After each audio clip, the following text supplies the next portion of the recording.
আসসালামু আলাইকুম। সবাই কেমন আছি আমরা?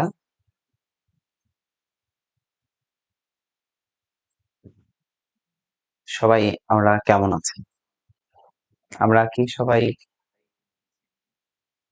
আমার কথা শুনতে পাই? ওকে। যারা যুক্ত হয়েছি সবাইকে অসংখ্য ধন্যবাদ। আজকে আমরা আমাদের ফাইনাল সাজেশনের উপরে ধারাবাহিক ক্লাস ৩ নাম্বার ক্লাস এটা। তৃতীয় ক্লাস করছি আমরা। আমাদের যে মিহিজিকে ফাইনাল সাজেশনটা আছে সেই ফাইনাল সাজেশনের উপরে আজকে আমাদের ৩ নাম্বার ক্লাস। তো এই পুরো ক্লাস জুড়ে আমি থাকছি অর্ণব আহমেদ ফাহিম। আপনাদের হাতে যে বইটা আছে মিহির সিরিজ বলেন, মিহিরজিকে ট্যালেন্ট হান্ট বলেন বা মিহিরজিকে বেসিক বই বলেন, এই বইটার সহযোগী লেখক এবং সাধারণ জ্ঞানের শিক্ষক। তো আপনাদেরকে কথা দিয়েছিলাম যেমনটা যে আমি এই বইটা ইনশাল্লাহ আপনাদেরকে শেষ করাবো ক্লাস নিয়ে। সবার কাছে একটা অনুরোধ থাকবে, একটু ক্লাসটা শেয়ার করে দিবেন। সবাই একটু ক্লাসটা শেয়ার করে দিবেন এবং আমার কথা যদি শোনা যায় একটু আমাকে জানাবে যে আমার কথা শোনা যাচ্ছে কিনা। ক্লাসটা শেয়ার করে দিবেন সবাই। ওকে, আমরা পেজ 11 থেকে আজকে শুরু করব। আচ্ছা, 1 থেকে 10 পর্যন্ত সবার পড়া হয়েছে কিনা একটু কমেন্ট করে লিখেন তো। 1 থেকে 10, 1 থেকে 10 সবার পড়া হয়েছে কিনা? যদি পড়া হয়ে থাকে তাহলে লিখেন তো 1 to 10 ডান। 1 থেকে 10 পর্যন্ত যদি সবার পড়া হয়ে থাকে, পেজ পেজ 1 থেকে 10 যদি সবার পড়া হয়ে থাকে তাহলে আলহামদুলিল্লাহ, আলহামদুলিল্লাহ। একটু ডান লিখেন তো ভাই আমার, একটু ডান লিখেন তো আলহামদুলিল্লাহ। সবার পড়া হয়েছে, ডান লিখেন, ডান। সাউন্ড ঠিক আছে কিনা? সাউন্ড তো ঠিক আছে।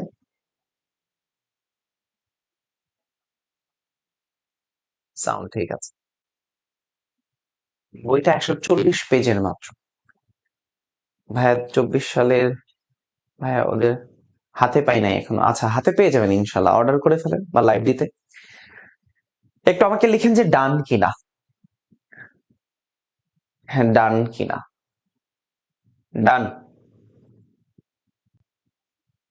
সবার 1 থেকে 10 ডান। তাহলে আমরা 1 থেকে 10-এর উপর কিন্তু পরীক্ষা নিয়ে নেবো ইনশাআল্লাহ। আমি আবারও বলি, 1 থেকে 10-এর উপর কিন্তু পরীক্ষা হয়ে যাবে। পরীক্ষা হয়ে যাবে কিন্তু 1 থেকে 10-এর। তো পরীক্ষা হয়ে গেলে কিন্তু তখন যেন মিস না হয়, হ্যাঁ। আমরা ইনশাল্লাহ 5 তারিখ কথা দিয়েছিলাম, 5 তারিখের মধ্যে পরীক্ষা আমরা শুরু করব। এর মধ্যে সবাই বই কালেক্ট করে ফেলেন। আমি একটু দেখতে চাচ্ছিলাম আপনি যেগুলো দাগিয়ে দাগিয়ে ক্লাস নেন সেগুলো করলেই হবে। হ্যাঁ, আমি যেগুলো পড়াবো এগুলো একটু ভালো করে দেখবেন ইনশাআল্লাহ। এগুলোতে একটু বেশি গুরুত্ব দিবেন। আমরা ইনশাল্লাহ 5 তারিখ থেকে পরীক্ষা শুরু করব। ফাইনাল সাজেশনের উপরে পরীক্ষা। ফাইনাল সাজেশনের উপরে আমরা 5 তারিখ থেকে ইনশাল্লাহ পরীক্ষা শুরু করব।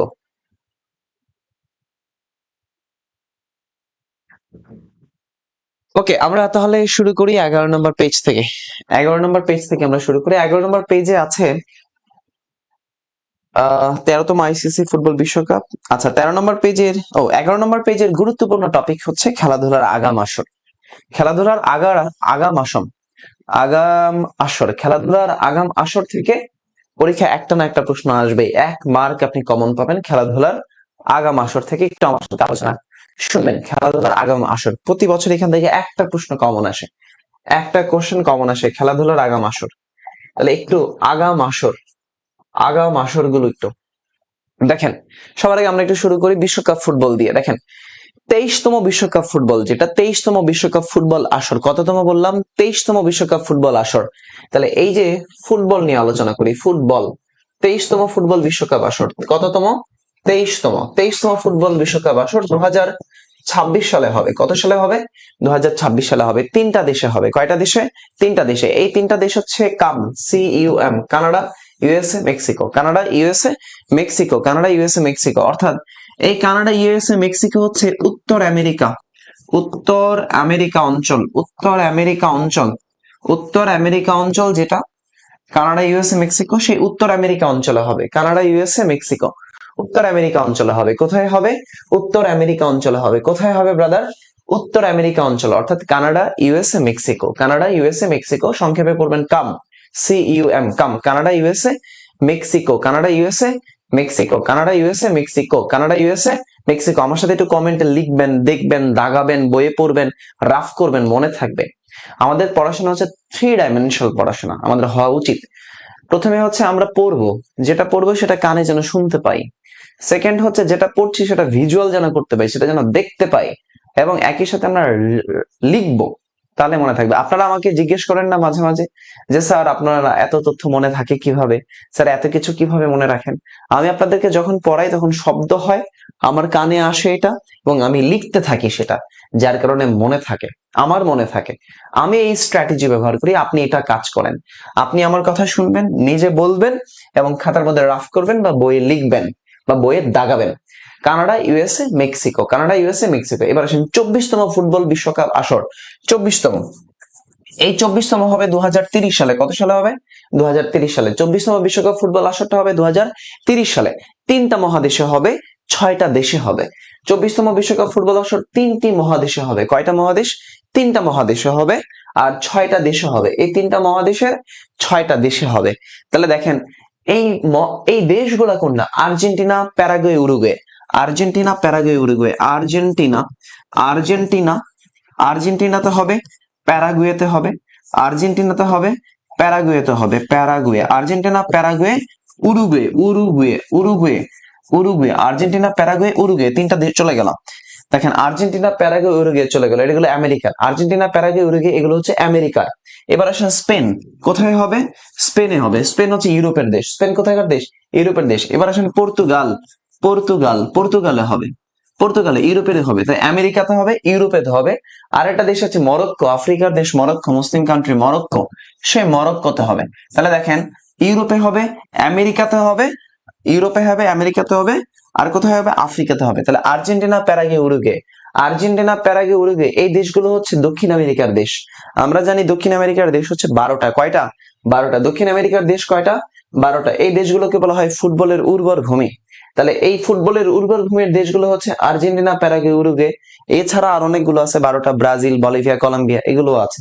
তাহলে 2024 সালের 30তম, 2030 সালে যে 24তম আসরটা আছে, এটা হবে 3টা মহাদেশে, America, Europe, Africa, America, Europe, Africa, America, Europe, Africa. আফ্রিকার কোন দেশে হবে? মরক্কোতে। ইউরোপের কোথায় হবে? স্পেন, পর্তুগালে হবে। আমেরিকার কোথায় হবে? Argentina, Paraguay, Uruguay. এই যে উরুগুয়ে যে দেশটা আছে, এই উরুগুয়েতে কিন্তু 1930 সালে প্রথম ফুটবল বিশ্বকাপ আসর হয়েছিল, এবং প্রথম ফুটবল বিশ্বকাপ আসর যে, সে আসরের চ্যাম্পিয়ন দেশ, সে আসরের চ্যাম্পিয়ন দেশ, সে আসরের চ্যাম্পিয়ন দেশ, চ্যাম্পিয়ন দেশ ছিল উরুগুয়ে। তাহলে প্রথম ফুটবল বিশ্বকাপ আসর, প্রথম ফুটবল বিশ্বকাপ আসর, প্রথম ফুটবল বিশ্বকাপ আসর, প্রথম ফুটবল বিশ্বকাপ আসর কোথায় হয়েছে? ওকে, মেন বই থেকে রিভিশন শেষ মুহূর্তে, শুধু ফাইনাল সাজেশন রিভিশন দিবেন আপনারা। শেষ মুহূর্তে শুধু ফাইনাল সাজেশনটা রিভিশন দিবেন আমার সাথে সাথে, ইনশাআল্লাহ। ওকে, তাহলে 2030 সালে আসর দেখলাম আমরা, 2030 সালের আসর। তাহলে 25তম আসর যেটা, সেটা হবে সৌদি আরবে। তাহলে দেখেন, ফুটবলের 25তম আসর, বিশ্বকাপ ফুটবল 25তম আসর, বিশ্বকাপ ফুটবলের 25তম আসর, 25তম আসর হবে কোথায়? সৌদিতে। কোথায়? সৌদিতে। তাহলে আমার সাথে একটু বলেন তো ভাই, 3টা আসর মুখস্থ করায় দিই। 24তম ফুটবল বিশ্বকাপ আসর হবে 3টা মহাদেশ। আচ্ছা, আমার সাথে বলেন 23তম ফুটবল বিশ্বকাপ আসর। 23তম ফুটবল বিশ্বকাপ আসর হবে, 23তম ফুটবল বিশ্বকাপ আসর আমেরিকাতে হবে। Canada, USA, Mexico, Canada, USA, Mexico. 24তম হবে, 24তম হবে 6টা দেশে, 3টা মহাদেশে। আমেরিকাতে হবে, ইউরোপে হবে, আর হচ্ছে আফ্রিকাতে হবে। তাহলে দেখেন, Argentina, Paraguay, Uruguay, Argentina, Paraguay, Uruguay. আর কোথায় হবে? Spain, Portugal, Morocco, Spain, Portugal, Morocco. আর 25তম যেটা, সেটা হবে সৌদি আরব 2034 সালে, 2034 সালে। ক্লিয়ার? ফুটবলটা ক্লিয়ার? ফুটবলটা ক্লিয়ার? বলেন, ফুটবলটা ক্লিয়ার? ফুটবলটা যদি ক্লিয়ার হয় তাহলে একটু কমেন্টে লিখবেন ফুটবল ক্লিয়ার। প্রেশার নেবেন না, প্লিজ প্রেশার নেবেন না, প্রেশার নিয়েন না, প্রেশার নিয়েন না। হ্যাঁ, আপনি কি এখানে ফ্রি ক্লাস নেবেন? ইনশাআল্লাহ আমি ফ্রি ক্লাস নেব, আমি ফ্রি ক্লাস নেব ইনশাআল্লাহ। ওকে, আমাকে একটু বলেন কি বলে এটাকে, যে ফুটবলটা ক্লিয়ার কিনা। একটু চাপ কম নেন, প্রেসারে থাকলে ভুল হবে, প্রেসারে থাকলে আপনার ভুল হবে, প্রেসারে থাকলে মাথা কাজ করবে না, জাস্ট রিল্যাক্স। পড়ানোর দায়িত্ব আমার, আর আপনি শুধু শুনবেন, দাগাবেন, লিখবেন, আর কিছু না। রিল্যাক্স থাকেন, জাস্ট কুল থাকেন, ঠিক আছে, কুল থাকেন। আসেন, খেলাধুলার আগাম আসর ফুটবল চলে গেল, এবার আমরা একটু ক্রিকেটের দিকে আসি। ক্রিকেট, 13তম নারী বিশ্বকাপ ক্রিকেট, যেটা যেটা 2025 সালে হবে। 13তম নারী বিশ্বকাপ ক্রিকেট 2025 সালে হবে ভারতে। 13তম নারী বিশ্বকাপ ক্রিকেট, কততম? 13তম নারী বিশ্বকাপ ক্রিকেট, নারী বিশ্বকাপ, 13তম নারী বিশ্বকাপ ক্রিকেট কততম? 13তম নারী বিশ্বকাপ ক্রিকেট কোথায় হবে? ভারতে। ভারতে হবে। কত সালে হবে? 2025 সালে হবে। 2025 সালে হবে 13তম নারী বিশ্বকাপ ক্রিকেট, 2025 সাল। এবার আসেন 14তম বিশ্বকাপ আসর, যেটা 14তম বিশ্বকাপ আসর, 14তম ক্রিকেট, 14তম বিশ্বকাপ ক্রিকেট আসর যেটা, সেটা হবে 2027 সালে। কত সাল? 2027 সালে হবে। 14তম বিশ্বকাপ ক্রিকেট আসর হবে 2027 সালে। এবার আসেন, এটা কোথায় হবে? দক্ষিণ আফ্রিকা, নামিবিয়া, জিম্বাবুয়ে। দক্ষিণ আফ্রিকা, নামিবিয়া, জিম্বাবুয়ে। দক্ষিণ আফ্রিকা কোথায় হবে? দক্ষিণ আফ্রিকায় হবে। নামিবিয়ায় হবে। কোথায় হবে? নামিবিয়া। কোথায় হবে? জিম্বাবুয়ে। দক্ষিণ আফ্রিকা, নামিবিয়া, জিম্বাবুয়ে। দক্ষিণ আফ্রিকায় হবে, নামিবিয়া হবে, জিম্বাবুয়ে হবে। দক্ষিণ আফ্রিকা, নামিবিয়া, জিম্বাবুয়ে। দক্ষিণ আফ্রিকা, নামিবিয়া, জিম্বাবুয়ে। দক্ষিণ আফ্রিকা, নামিবিয়া, জিম্বাবুয়ে। এবার আসেন 15তম। আমরা এখনো পর্যন্ত আশাবাদী। 15তম যে বিশ্বকাপ ক্রিকেট আসর যেটা, সেটা 2031 সালে হবে। 2031 সালে হবে বাংলাদেশে। 2031 সালে হবে এটা বাংলাদেশে, কিন্তু এর আয়োজক হচ্ছে ভারত। এই 15তম বিশ্বকাপ ক্রিকেটের যে আয়োজক বাংলাদেশে হবে, আয়োজক হচ্ছে ভারত। আয়োজক কোন দেশ? ভারত। আয়োজক হচ্ছে ভারত। তাহলে একটু ক্রিকেটটা মনে রাখেন, সহজ করে মনে রাখেন। 14তম বিশ্বকাপ ক্রিকেট, 14তম বিশ্বকাপ ক্রিকেট, বলো কি বললাম? 14তম বিশ্বকাপ ক্রিকেট, 14তম বিশ্বকাপ ক্রিকেট, কততম? 14তম বিশ্বকাপ ক্রিকেট আসরটা, এটা হবে দক্ষিণ আফ্রিকা, নামিবিয়া, জিম্বাবুয়ে। দক্ষিণ আফ্রিকা, নামিবিয়া, জিম্বাবুয়ে। দক্ষিণ আফ্রিকা, নামিবিয়া, জিম্বাবুয়ে। দক্ষিণ আফ্রিকা, নামিবিয়া, জিম্বাবুয়ে। দক্ষিণ আফ্রিকা, নামিবিয়া, জিম্বাবুয়ে। 15তম 2031 সালে হবে বাংলাদেশে, আয়োজক দেশ হবে ভারত। আর 13তম যে নারী ক্রিকেট আসরটা 2025 সালে হবে, ভারতে হবে। কোথায় হবে? ভারতে হবে। ক্রিকেট, আমাকে একটু বলেন ক্রিকেট ক্লিয়ার কিনা? ক্রিকেট ক্লিয়ার কিনা? ক্রিকেটটা ক্লিয়ার কিনা? ক্রিকেট ডান। তাহলে ফুটবল ক্রিকেটটা ডান কিনা? তাহলে ক্রিকেটের মধ্যে যেটা 13তম বিশ্বকাপ ক্রিকেট আসর নারী ক্রিকেট, সেটা হবে ভারতে 2025 সালে। 14তম দক্ষিণ আফ্রিকা, নামিবিয়া, জিম্বাবুয়ে। 15তম আয়োজক দেশ হচ্ছে ভারত, আর হবে হচ্ছে বাংলাদেশে। ক্রিকেটটা ক্লিয়ার কিনা? ক্লিয়ার? একটু লিখবেন ক্লিয়ার। ক্লিয়ার, একটু লিখবেন ক্লিয়ার। সবাই একটু লিখবেন ক্লিয়ার। সবাই একটু লিখবেন ক্লিয়ার। সবাই একটু লিখবেন ক্লিয়ার। ওকে, ক্লাসে শেয়ার করে দেন। আচ্ছা, একজন ওকে, আমার আমার ক্লাসে জাস্ট আমি পড়ানোর মানুষ। আমি আবারও বলি, আমার ক্লাসে আমি জাস্ট পড়াই, প্রচুর পড়াই, প্রচুর পড়াই, গল্পও করি, কিন্তু উল্টাপাল্টা জিনিস পছন্দ করি না। এই যে এখানে নেট নেভিগেটর, আমি আপনাকে লাস্ট ওয়ার্নিং দিচ্ছি, this is my last warning. আপনি জাস্ট পড়াশোনা রিলেটেড কথাবার্তা বলেন প্লিজ, পড়াশোনা রিলেটেড কথাবার্তা বলেন। ওকে, পড়াশোনা রিলেটেড কথা বলেন। এখন আপনি যদি আমাকে বলেন মিহির স্যার ক্লাস ভালো নাকি অর্ণব স্যারের ক্লাস ভালো, আর আপনি যদি আমাকে প্রশ্ন করেন যে মিহির স্যারের ক্লাস ভালো নাকি অর্ণব স্যারের ক্লাস ভালো, তাহলে মিহির স্যার একই অ্যাঙ্গেলে কথা বলে, অর্ণব স্যার অন্য টাইপের কথা বলে। মিহির স্যার একভাবে পড়ায়, অর্ণব স্যার একটু অন্যভাবে পড়ায়। বা মিহির স্যার একই টাইপে পড়ানোর চেষ্টা করছেন, অর্ণব স্যার অন্যভাবে পড়ানোর চেষ্টা করছেন। স্যার দুইজন আলাদা ব্যক্তি, দুজনের আলাদা ব্যক্তি, ব্যক্তি সত্তা আলাদা, কিন্তু তারা দুজনই একই বইয়ের সাথে কাজ করে, একই বই নিয়ে কাজ করে, দুজনেই সাধারণ জ্ঞান পড়ায়। এখন আপনার যার কথা শুনতে ভালো লাগবে, যার কথা শুনতে ভালো লাগবে, যার ক্লাস আপনার কাছে ইফেক্টিভ মনে হবে, যার ক্লাস করে আপনার কাছে মনে হবে যে না আমার ভালো লাগছে, আপনি তার ক্লাসই করেন, এতে কোনো আপত্তি নাই। একইভাবে বইয়ের ক্ষেত্রেও আপনি এটা এটা এটা জিজ্ঞেস করাটা একটা বোকামি যে কোন বইটা পড়বো, সবসময় এটা জিজ্ঞেস করতে হয় না। আপনি দুইটা বই পাশাপাশি রাখবেন, রেখে আপনার আপনার কাছে যে বইটা ভালো লাগে, যদি আমার কাছে মনে হয় যে মিহির জিকে বইটা খুব ভালো লাগছে, এই বইটা আমার কাছে পড়তে ভালো লাগছে, শান্তি লাগছে, শান্তি লাগছে, তাহলে আপনি বইটা নিয়ে পড়েন, এতে আপত্তি নাই, একটা পড়েন। ঠিক আছে, বই পড়েন। ওকে, আসেন আলোচনা করতে চাই গুরুত্বপূর্ণ আলোচনা। হ্যাঁ, আমাকে ডিস্টার্ব করবেন না প্লিজ। অলিম্পিক গেমস আলোচনা করব। অলিম্পিক কি আলোচনা করব? Olympic, Olympic, Olympic. এই বছরে অলিম্পিক গেমস নিয়ে প্রশ্ন হয়েছে অলরেডি। অলিম্পিক দেখেন, গ্রীষ্মকালীন অলিম্পিক যেটা, গ্রীষ্মকালীন অলিম্পিক যেটা, গ্রীষ্মকালীন অলিম্পিক, গ্রীষ্মকালীন অলিম্পিক, গ্রীষ্মকালীন অলিম্পিক। আচ্ছা, এই যে গ্রীষ্মকালীন অলিম্পিক যেটা আছে, এটার যে 34তম আসরটা, 34তম আসর, গ্রীষ্মকালীন অলিম্পিকের কততম আসর? 34তম আসর, 34তম আসর। এটা হবে 2028 সালে। কত সালে হবে? 2028 সালে। গ্রীষ্মকালীন অলিম্পিকের আসর হবে 2028 সালে। কত সালে হবে ভাই বললাম? 2028 সালে। হবে যুক্তরাষ্ট্রের লস অ্যাঞ্জেলসে। কোথায়? ইউএসএ। ইউএস এর কোথায়? Los Angeles, Los Angeles, Los Angeles. তাহলে ইউএস এর লস অ্যাঞ্জেলসে হবে। কোথায় হবে? ইউএস এর লস অ্যাঞ্জেলসে। 34তম গ্রীষ্মকালীন অলিম্পিক হবে লস অ্যাঞ্জেলস। কোথায়? Los Angeles. এবার আসেন এই গ্রীষ্মকালীন 35তম যেটা, 35তম যেটা, 35তম আসরে যেটা, এটা হবে 31 সালে। কত সালে? 32 সালে। কত সালে? 32 সালে। তাহলে এটা 28 হলে এটা হবে 32 সালে। কত সালে? 32 সালে হবে। কোথায় হবে? অস্ট্রেলিয়াতে হবে। কোথায়? অস্ট্রেলিয়া। অস্ট্রেলিয়া, এটা হবে অস্ট্রেলিয়া, অস্ট্রেলিয়া। কোথায় হবে ব্রাদার? অস্ট্রেলিয়া। যদি বলে স্থান কোথায়, তাহলে বলে ব্রিজব্রেন। কোথায়? ব্রিজব্রেন। কোথায়? ব্রিজব্রেন। অস্ট্রেলিয়ার ব্রিজব্রেন, অস্ট্রেলিয়ার ব্রিজব্রেন, অস্ট্রেলিয়ার ব্রিজব্রেন। অস্ট্রেলিয়ার কোথায়? ব্রিজব্রেন। আমার সাথে বলেন। গ্রীষ্মকালীন অলিম্পিক 34তম যেটা, এটা হবে ইউএসএ। 34তম কোথায় হবে? USA loss অ্যাঞ্জেলসে। আর 35তম যেটা হবে, এটা অস্ট্রেলিয়া। তাহলে একটা হবে আমেরিকাতে আর একটা হবে অস্ট্রেলিয়া। একটা হবে আমেরিকাতে আর একটা হচ্ছে কোথায়? অস্ট্রেলিয়া। একটা আমেরিকা আর একটা কোথায়? অস্ট্রেলিয়া। তাহলে প্রথমটা হচ্ছে আমেরিকাতে। কোথায়? এটা হবে আমেরিকাতে। আর এটা হবে অস্ট্রেলিয়া। অস্ট্রেলিয়া মানে ওশেনিয়া মহাদেশ। অস্ট্রেলিয়া মানে ওশেনিয়া মহাদেশ। বলে দিতে পারে যে 35তম গ্রীষ্মকালীন অলিম্পিক কোন মহাদেশে হবে? ওশেনিয়া মহাদেশে। ওশেনিয়া মহাদেশের কোথায়? অস্ট্রেলিয়াতে। কোথায়? অস্ট্রেলিয়া। কোথায়? অস্ট্রেলিয়া। এবার আসেন এই অলিম্পিকের মধ্যে যেটা শীতকালীন অলিম্পিক, 25তম শীতকালীন অলিম্পিক কততম ভাই? মনে রাখেন অলিম্পিকের দুইটা হয়ে চলে গেল। এবার শীতকালে আসেন।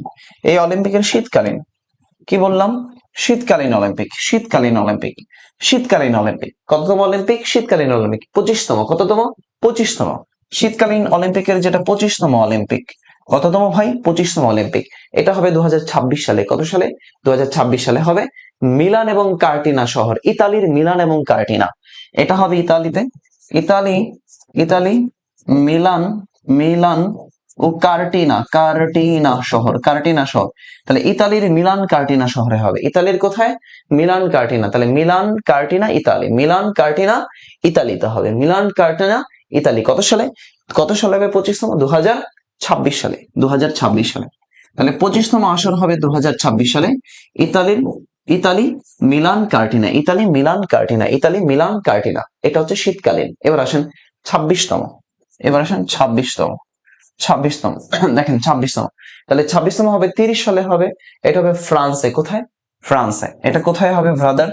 এটা হবে ফ্রান্সে। কোথায় হবে ব্রাদার? বলেন আমার সাথে বলেন, কোথায় হবে? ফ্রান্সে হবে। কোথায় হবে? ফ্রান্সে হবে। এবার আসেন 27তম। কততম? 27তম, 27তম। তিনটা আমার সাথে একটু মনে রাখবেন। কততম? 27তম। এটা হবে মার্কিন যুক্তরাষ্ট্রে। কোথায়? ইউএসএ তে হবে, ইউএসএ। এটা তো 34 সালে হবে আর এটা 30 সালে হবে, বুঝতেই পারছেন 4 বছর পর পর হয়। তাহলে 26-এ, 30-এ, 34-এ। তাহলে একটা হবে ইতালিতে, একটা একটা হবে ইতালিতে, একটা হচ্ছে ফ্রান্স, একটা USA. Italy, France, USA, Italy, France, USA, Italy, France, USA, Italy, ফ্রান্সে এবং ইউএসএ, ইতালি, ফ্রান্সে, ইউএসএ। তাহলে শীতকালীন অলিম্পিক 2026 সালে 25তম যে আসরটা আছে, এটা হবে ইতালি কার্টিনা মিলান। 26তম আসরটা হবে ফ্রান্সে 2030 সালে। 27তম আসরটা ইউএসএ হবে 2034 সালে। কত সালে? 2034 সালে। আরেকবার রিভিশন করব, ডান হয়ে যাবে ইনশাআল্লাহ। খেয়াল করেন, গ্রীষ্মকালীন অলিম্পিক 34 যেটা লস এঞ্জেলস যুক্তরাষ্ট্র, 35 যেটা ব্রিজবন অস্ট্রেলিয়া। তাহলে একটা আমেরিকা তার একটা অস্ট্রেলিয়া মানে ওশেনিয়াতে। ওকে, এবার আসেন 25তম শীতকালীন যেটা, শীতকালীন হবে ইতালি মিলান কার্টিনা। 26তম হচ্ছে ফ্রান্সে, 27তম মার্কিন যুক্তরাষ্ট্রে, ইউএসএ হবে মার্কিন যুক্তরাষ্ট্র। বলেন ক্লিয়ার কিনা? অলিম্পিক তাহলে football cricket Olympic, football cricket Olympic done, football cricket Olympic done, football cricket Olympic done কিনা বলেন clear? Done. Football cricket Olympic বলেন NDC, note done clear. Football cricket Olympic note done clear, note done clear, note done clear, note done clear. Clear? Comment করবেন ইনশাআল্লাহ, comment করবেন। সবাইকে একটা reminder দিয়ে রাখে, রিমাইন্ডার একটু মন দিয়ে শোনেন। ঠিক রাত 10টায়, কয়টায় বললাম? ঠিক রাত 10টায়, রাত ঠিক 10টায় আমাদের যে মিহির জিকের মডেল টেস্ট আছে, ট্যালেন্ট হান্ট যে মডেল টেস্ট আছে, এই যে মডেল টেস্ট আছে, আমরা গতকালকে 1, 2, 3, 4 পর্যন্ত আলোচনা করেছিলাম 4টা মডেল টেস্ট। আজকেও আমরা 4টা মডেল টেস্ট করব ঠিক রাত 10টায় অর্ণব স্যার পেজ থেকে, অর্ণব স্যার পেজ থেকে ইনশাআল্লাহ। ওকে, যারা মিউজিকের পেজের সাথে যুক্ত আছেন, আমি একটু আপনাদেরকে ওয়েলকাম করবো অর্ণব স্যার পেজে। ঠিক রাত 10টায় চলে আসবেন ইনশাআল্লাহ, আমি ক্লাস নেব ইনশাআল্লাহ। ওকে, আসেন আগাই বাড়াই। তাহলে কি করলাম? ক্লিয়ার? আচ্ছা, এবার আসেন আমরা একটু এশিয়ান গেমস এর দিকে যাব। এশিয়ান গেমস প্রশ্ন চলে আসতে পারে। খেলাধুলা নিয়ে কথা বলছি, খেলাধুলার বেসিক অ্যাফেয়ার্স নিয়ে কথা বলছি, সাম্প্রতিক Asian games, Asian games, Asian games, Asian games. দেখেন এশিয়ান গেমস, তাহলে এই এশিয়ান গেমস এর 20, 21, 22 তিনটা আসর বলবো, তিনটা আসরই গুরুত্বপূর্ণ। 20, 21 আর হচ্ছে 22তম আসর। একটু সহজ করে পড়েন, সহজ করে পড়েন। একটা হবে জাপান, একটা হবে কাতারে, একটা হচ্ছে সৌদি আরবে। কোথায় হবে? তিনটাই এশিয়া মহাদেশে হবে। কোথায় হবে? এশিয়ান গেমস এশিয়া মহাদেশে। তাহলে একটা হবে জাপানে, কোথায়? জাপান। কোথায় হবে? জাপান। এটা হবে কাতার, কাতার, আর এটা হবে সৌদি। জাপান, কাতার, সৌদি। জাপান, কাতার, সৌদি। কোথায় হবে? জাপান, কাতার, সৌদি। শেষ। এটা হবে জাপানের নাগোয়াতে, এটা হবে কাতারের দোহাতে, আর এটা হবে সৌদি আরবের রিয়াদে। জাপানের নাগুয়া, তারপরে কাতারের দোহা, আর রিয়াদ সৌদি আরবের রিয়াদ। সৌদি আরবের কোথায়? রিয়াদ। সৌদি আরবের রিয়াদ কোথায়? সৌদি আরবের কোথায় ব্রাদার? রিয়াদে। 26, 30, 34। 26, 30, 34। এটা 26-এ, এটা 30-এ, আর এটা 34 সালে হবে। 26, 30, 34। 26, 30, 34। সহজ করে মনে রাখেন। প্রথমটা হচ্ছে 20, 20-এ জাপান, 21-এ কাতার, 22-এ, 20-এ জাপান, 21-এ কাতার, 22-এ সৌদি আরব, 22-এ সৌদি আরব। রিল্যাক্স মোডে পড়েন, সহজ করে পড়েন, স্ট্র্যাটেজি অনুযায়ী পড়েন। এশিয়ান গেমস তিনটা আসর, গুরুত্বপূর্ণ আসর। 20, 21, 22, 20, 21, 22। 20 জাপান, 21 কাতার, 22-এ হচ্ছে সৌদি। শেষ। ডান, ডান। আসেন খেলাধুলা, আসেন এরপরে আসেন Commonwealth games. Commonwealth games, Commonwealth games যেটা 23তম আসর, যেটা 2026 সালে হবে। কমনওয়েলথের 23তম আসর যেটা 26 সালে হবে অস্ট্রেলিয়াতে। Commonwealth games, Commonwealth, Commonwealth, Commonwealth, Commonwealth, Commonwealth games 2026 সালে হবে। কোথায় হবে? অস্ট্রেলিয়া। অস্ট্রেলিয়ার ভিক্টোরিয়াতে হবে। Australia, Australia, Australia, Australia. আচ্ছা, আপনারা আমাকে একটু পেজে কমেন্ট করবেন তো ভাই, একটু ব্রাদার কমেন্ট করবেন যে কারা কারা জব আর কারা অ্যাডমিশন টেস্ট। একটু কমেন্টে লিখেন তো, তাহলে আমি আমার অডিয়েন্সের ক্যাটাগরিটা বুঝতে পারবো। কারা জবের জন্য ক্লাস করছেন? জব হলে শুধু লিখেন জব, জব হলে লিখেন জব, আর যদি ভার্সিটি অ্যাডমিশন হন তাহলে লিখেন ভার্সিটি। একটু লিখেন তো ভাই, তাহলে আমি একটু বুঝতে পারবো যে আমার অডিয়েন্সটা কারা, আমার অডিয়েন্স গুলো কারা, আমার অডিয়েন্স কারা, একটু বুঝতে পারবো। আমার অর্ণব স্যার পেজের কোনো অ্যাডমিন যদি ক্লাসটা এখন এই মুহূর্তে দেখে থাকেন, অর্ণব স্যার পেজে একটু শেয়ার করে দিবেন ক্লাসটা। আচ্ছা, জবের জন্য দেখছেন অনেকেই। আচ্ছা, কায়েস, খায়রুল হক কায়েস ভাই দেখছেন জব, অ্যাডমিশন টেস্ট আছে, জব আছে। ওকে, অঞ্জলি সরকার আছেন, খাদিজা। ওকে, ভার্সিটি আছেন অনেকে। আচ্ছা, একটু কমেন্ট করবেন, তাহলে আমি একটু আপনাদের কমেন্ট গুলো একটু পড়ি। হ্যাঁ, আপনাদের কমেন্ট গুলো একটু পড়ি। জব আছেন, জবের প্রত্যাশী ভাই আছেন। আচ্ছা, নার্সিং অ্যাডমিশন টেস্ট আছে। Okay, admission. Okay, thank you. আমরা সবার কমেন্ট তো পাই নাই, যারা কমেন্ট করছেন বাকিরা হয়তো করছেন না, তাদের হয়তো। ওকে, এইগুলো হচ্ছে খেলাধুলা নিয়ে এই কয়েকটা আসলে একটু ভালো করে পড়বেন, খেলাধুলার এই কয়েকটা আসলে একটু ভালো করে পড়বেন। এবার আসেন কিছু আগাম বার্তা দেই। আজকের ক্লাসের গুরুত্বপূর্ণ আরেকটা টপিক হচ্ছে আগাম বার্তা। আগাম বার্তা, আগাম বার্তা, আগাম বার্তা, আগাম বার্তা, আগাম বার্তা খুবই গুরুত্বপূর্ণ একটা টপিক। দেখেন 2025 সাল, এই যে 2025 সালে আমাদের যে রূপপুর পারমাণবিক বিদ্যুৎ কেন্দ্র আছে, এই রূপপুর পারমাণবিক বিদ্যুৎ কেন্দ্র থেকে যে চুল্লি 2 আছে, বড় বড় চুল্লি দেখছেন না 2, এই চুল্লি 2 যেটা আছে সেই 2 নাম্বার চুল্লি থেকে আরো 1200 মেগাওয়াট বিদ্যুৎ যুক্ত হবে জাতীয় গ্রিডে। তাহলে দেখেন সময় তখন 2025 সাল। এই 25 সালের ঘটনা হচ্ছে আমাদের যে রূপপুর পারমাণবিক বিদ্যুৎ কেন্দ্র, পারমাণবিক রূপপুর পারমাণবিক বিদ্যুৎ কেন্দ্র রূপপুর পারমাণবিক বিদ্যুৎ কেন্দ্র যেটা চুল্লি চুল্লি এই যে চুল্লি 2 যেটা আছে, এই 2 থেকে 1200 মেগাওয়াট বিদ্যুৎ যুক্ত হবে কোথায়? জাতীয় গ্রিডে যুক্ত হবে। জাতীয় গ্রিডে 1200 মেগাওয়াট বিদ্যুৎ যুক্ত হবে। এটা কত সালে হবে? 2025 সালে হবে। কত সালে? 2025 সালে হবে। আচ্ছা, এবার আসেন আমাদের নদ নদীর ক্লাসে আমরা আলোচনা করেছিলাম গঙ্গার পানি বন্টন চুক্তি নিয়ে, পেইড ব্যাচের ক্লাসে। তো দেখেন 2026 সালে এই যে আমাদের গঙ্গার পানি বন্টন চুক্তি, পানি বন্টন চুক্তি, এই যে গঙ্গার পানি বন্টন চুক্তিটা আছে, মনে আছে কত সালে করেছিলাম আমরা? 96 সালে করেছিলাম না গঙ্গার পানি বন্টন চুক্তি? এই পানি বন্টন চুক্তির মেয়াদ শেষ হবে।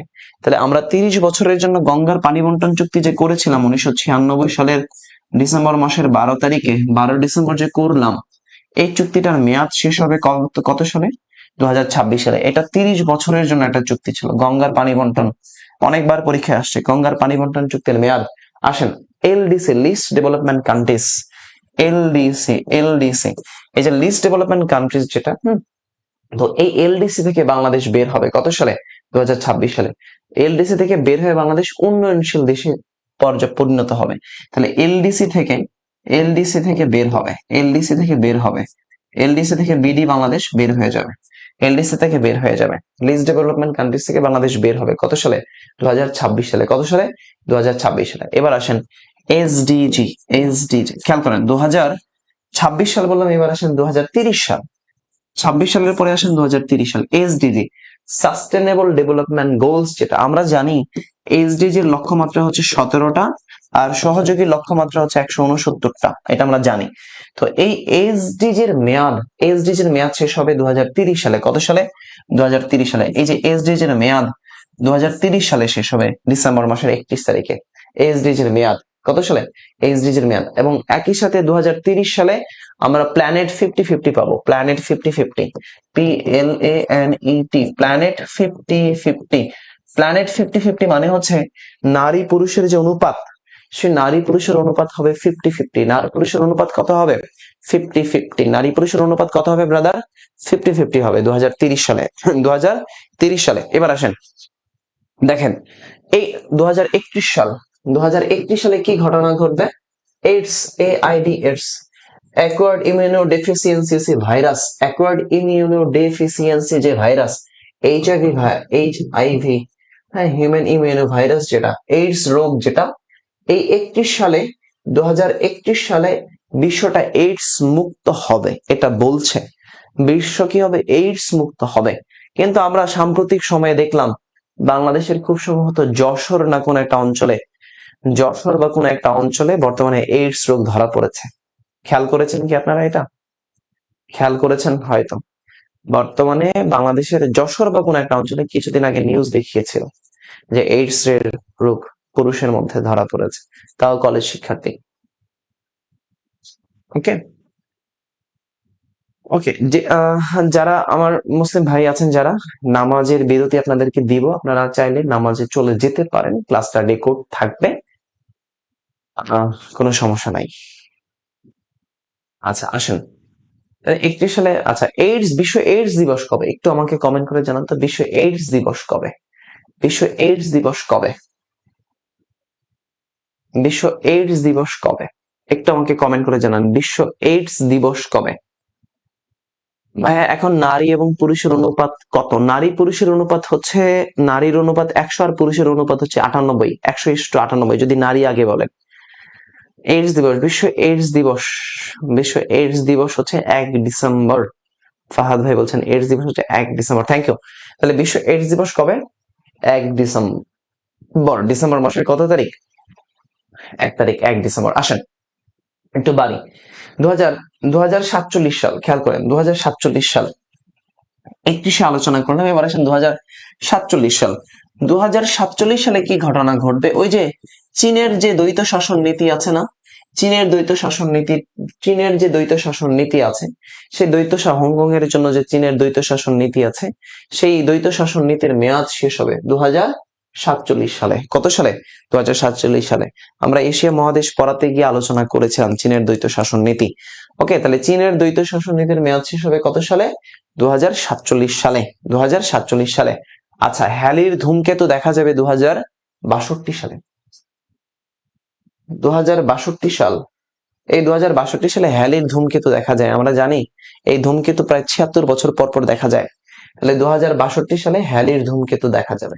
তাহলে এগুলোর মধ্যে সবচেয়ে গুরুত্বপূর্ণ হলো রূপপুর পারমাণবিক বিদ্যুৎ কেন্দ্র 2026 সাল, 2030 সাল, 2031 সাল এবং 2047 সাল। এগুলো সবচেয়ে গুরুত্বপূর্ণ। আমি আবার একটু বলি, মন দিয়ে শোনেন।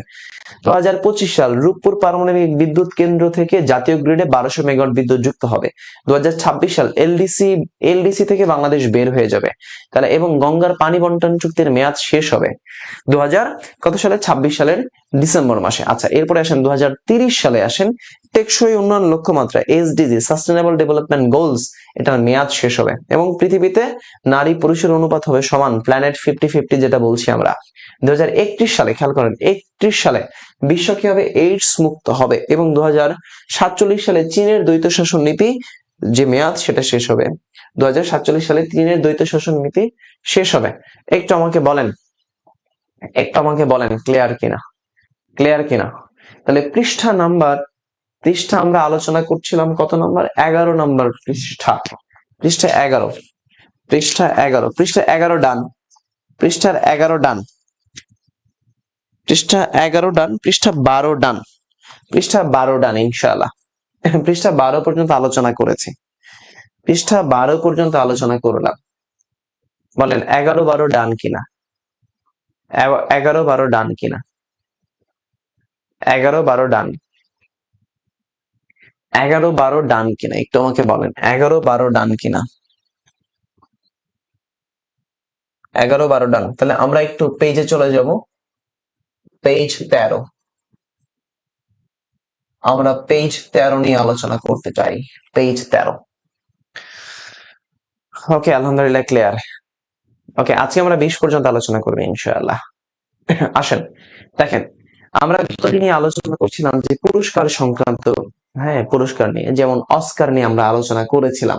তাহলে দেখেন অস্কার বা একাডেমি অ্যাওয়ার্ড, অস্কার, অস্কার, এই অস্কারের আরেকটা নাম হলো academy, academy award, award, Oscar বা একাডেমি অ্যাওয়ার্ড। অস্কার বা কি বলি আমরা? Academy award. আচ্ছা, এই যে অস্কারটা, এটা চালু হয়েছিল 1928 সালে। কত সালে? এই অস্কার চালু হয় 1928 সালে। এটা মার্কিন যুক্তরাষ্ট্রের লস অ্যাঞ্জেলস থেকে দেওয়া হয়, এটা হলিউড থেকে দেওয়া হয়। কোথা থেকে? হলিউড থেকে দেওয়া হয়। এই অস্কার কোথা থেকে দেওয়া হয়? হলিউড থেকে, ক্যালিফোর্নিয়া অঙ্গরাজ্য থেকে দেওয়া হয়। তাহলে এই অস্কার দেওয়া হয় কোথায়? কোথা থেকে? হলিউড থেকে। হলিউড, মার্কিন যুক্তরাষ্ট্রের ক্যালিফোর্নিয়া অঙ্গরাজ্যের হলিউড থেকে এটা দেওয়া হয়। আচ্ছা, এটা চালু হয়েছে 28 সালে, আর এটা প্রথম দেওয়া হলো 29 সাল থেকে। 1929 সাল থেকে এটা দেওয়া হচ্ছে, এই অস্কারটা দেওয়া হয়। চলচ্চিত্রের শ্রেষ্ঠ পুরস্কার। এটা কি বললাম? এই অস্কারটা হলো চলচ্চিত্রের শ্রেষ্ঠ পুরস্কার, চলচ্চিত্রের শ্রেষ্ঠ পুরস্কার, চলচ্চিত্রের শ্রেষ্ঠ পুরস্কার হচ্ছে এই একাডেমি অ্যাওয়ার্ড বা অস্কার। তাহলে এখান থেকে দুই টাইপের প্রশ্ন হয়, অস্কার কবে চালু হয়েছে, কিভাবে চালু হয়েছে এটা, অথবা 2024 সালে অস্কার পাইছে কোন চলচ্চিত্র, সেটা অলরেডি পরীক্ষা চলে আসছে, ইতিমধ্যে আসছে। তাহলে 2024 সালে অস্কার কততম আসর ছিল? কততম আসর? 96তম আসর। 2024 সালে কততম আসর ছিল? 96তম আসর ছিল। কততম আসর ছিল ব্রাদার? 96তম আসর ছিল। কততম আসর ছিল? 96তম আসর। এই 96তম আসরের যে চলচ্চিত্রটা ছিল তার নাম হচ্ছে ওপেন হেইমার। ওপেন হেইমার। এই ওপেন হেইমার দ্বিতীয় বিশ্বযুদ্ধের ঘটনা নিয়ে, তাই না? তাহলে ওপেন হেইমার চলচ্চিত্রটা কি নিয়ে বানিয়েছে? বিশ্বযুদ্ধ নিয়ে, তাই তো? ওপেনহেইমার। ওপেনহেইমার একজন বিজ্ঞানী ছিলেন যিনি পারমাণবিক বোমা বানিয়েছিলেন, সেটা নিয়ে এই চলচ্চিত্রটা। তো এই চলচ্চিত্রের পরিচালকের নাম কি? Christopher Nolan. কি নাম? Christopher Nolan. তাহলে দ্বিতীয় বিশ্বযুদ্ধের কাহিনী নিয়ে যে চলচ্চিত্রটা, তার নাম হচ্ছে ওপেনহেইমার। চলচ্চিত্রের পরিচালক হচ্ছেন Christopher Christopher Christopher Nolan Christopher Nolan Christopher Nolan Christopher Nolan. চলচ্চিত্র পরিচালকের নাম কি? Christopher Nolan Christopher Nolan Christopher Nolan. তাহলে প্রশ্ন হলো দুভাবে আসতে পারে। কততম আসর এটা হতে পারে, কোন চলচ্চিত্র পেয়েছে এটা হতে পারে, অথবা চলচ্চিত্রের পরিচালকের নাম কি ছিল সেটা হতে পারে। আচ্ছা, 2024 সালে। আর 2023 সালে যেটা পেয়েছে, এটা অলরেডি পরীক্ষায় চলে আসছিল। সেই চলচ্চিত্রটা হচ্ছে everything everywhere all at once. Everything everywhere all at once. Everything everywhere all at once. Everything everywhere all at once. Everything everywhere all at once. তাহলে আপনারা একটু এই মুহূর্তে এই অস্কারটা দেখবেন, অস্কার দেখবেন, নোবেল দেখবেন, অস্কার দেখবেন, নোবেল পুরস্কারটা ভালো করে দেখবেন, পরীক্ষায় আসতে পারে। ওকে, অস্কার চলে গেল। এবার আসেন পরের যে টপিকটা আছে। পরের টপিক হচ্ছে 21শে স্বাধীনতা পুরস্কার আলোচনা করব। স্বাধীনতা পুরস্কার, পরের যে টপিকটা আছে স্বাধীনতা পুরস্কার নিয়ে আলোচনা করি। 2024 সালের স্বাধীনতা পুরস্কার, এটা আমার সাথে লিখতে পারেন বা দাগাতে পারেন। স্বাধীনতা পুরস্কার, স্বাধীনতা পুরস্কার, স্বাধীনতা পুরস্কার, স্বাধীনতা পুরস্কার, অর্থাৎ 2024 সালের স্বাধীনতা পুরস্কার। একটু মন দিয়ে শুনবেন। দেখেন, 2024 সালে স্বাধীনতা পুরস্কার পাইছে 10 জন ব্যক্তি। কতজন ব্যক্তি? 10 জন ব্যক্তি। কতজন ব্যক্তি পেয়েছেন? ব্যক্তি পেয়েছেন 10 জন। কতজন ব্যক্তি? 10 জন ব্যক্তি পেয়েছেন। কতজন ব্যক্তি পেয়েছেন ব্রাদার? 10 জন ব্যক্তি পেয়েছেন। কতজন? 10 জন প্রযুক্তি। এবার আসেন, বিজ্ঞান এবং প্রযুক্তি খাতে যার অবদান, মোবারক আহমেদ খান। আমরা জানি মোবারক আহমেদ খান। আচ্ছা, মোবারক আহমেদ খানের একটা অবদান কমেন্টে লিখেন তো। মোবারক আহমেদ খানের একটা অবদান কমেন্টে লিখেন। মোবারক আহমেদ খানের একটা অবদান লিখেন। বিজ্ঞান ও প্রযুক্তি। মোবারক আহমেদ খানকে সবাই একটু আপনারা চেনেন। বিজ্ঞান বিজ্ঞান ও প্রযুক্তি, বিজ্ঞান ও প্রযুক্তি, বিজ্ঞান ও প্রযুক্তি। মোবারক আহমেদ খান, ডক্টর মোবারক, ডক্টর মোবারক আহমেদ, ডক্টর মোবারক আহমেদ খান বিজ্ঞান ও প্রযুক্তিতে পাইছেন। বিজ্ঞান ও প্রযুক্তিতে পাইছেন মোবারক আহমেদ খান। মোবারক আহমেদ খান।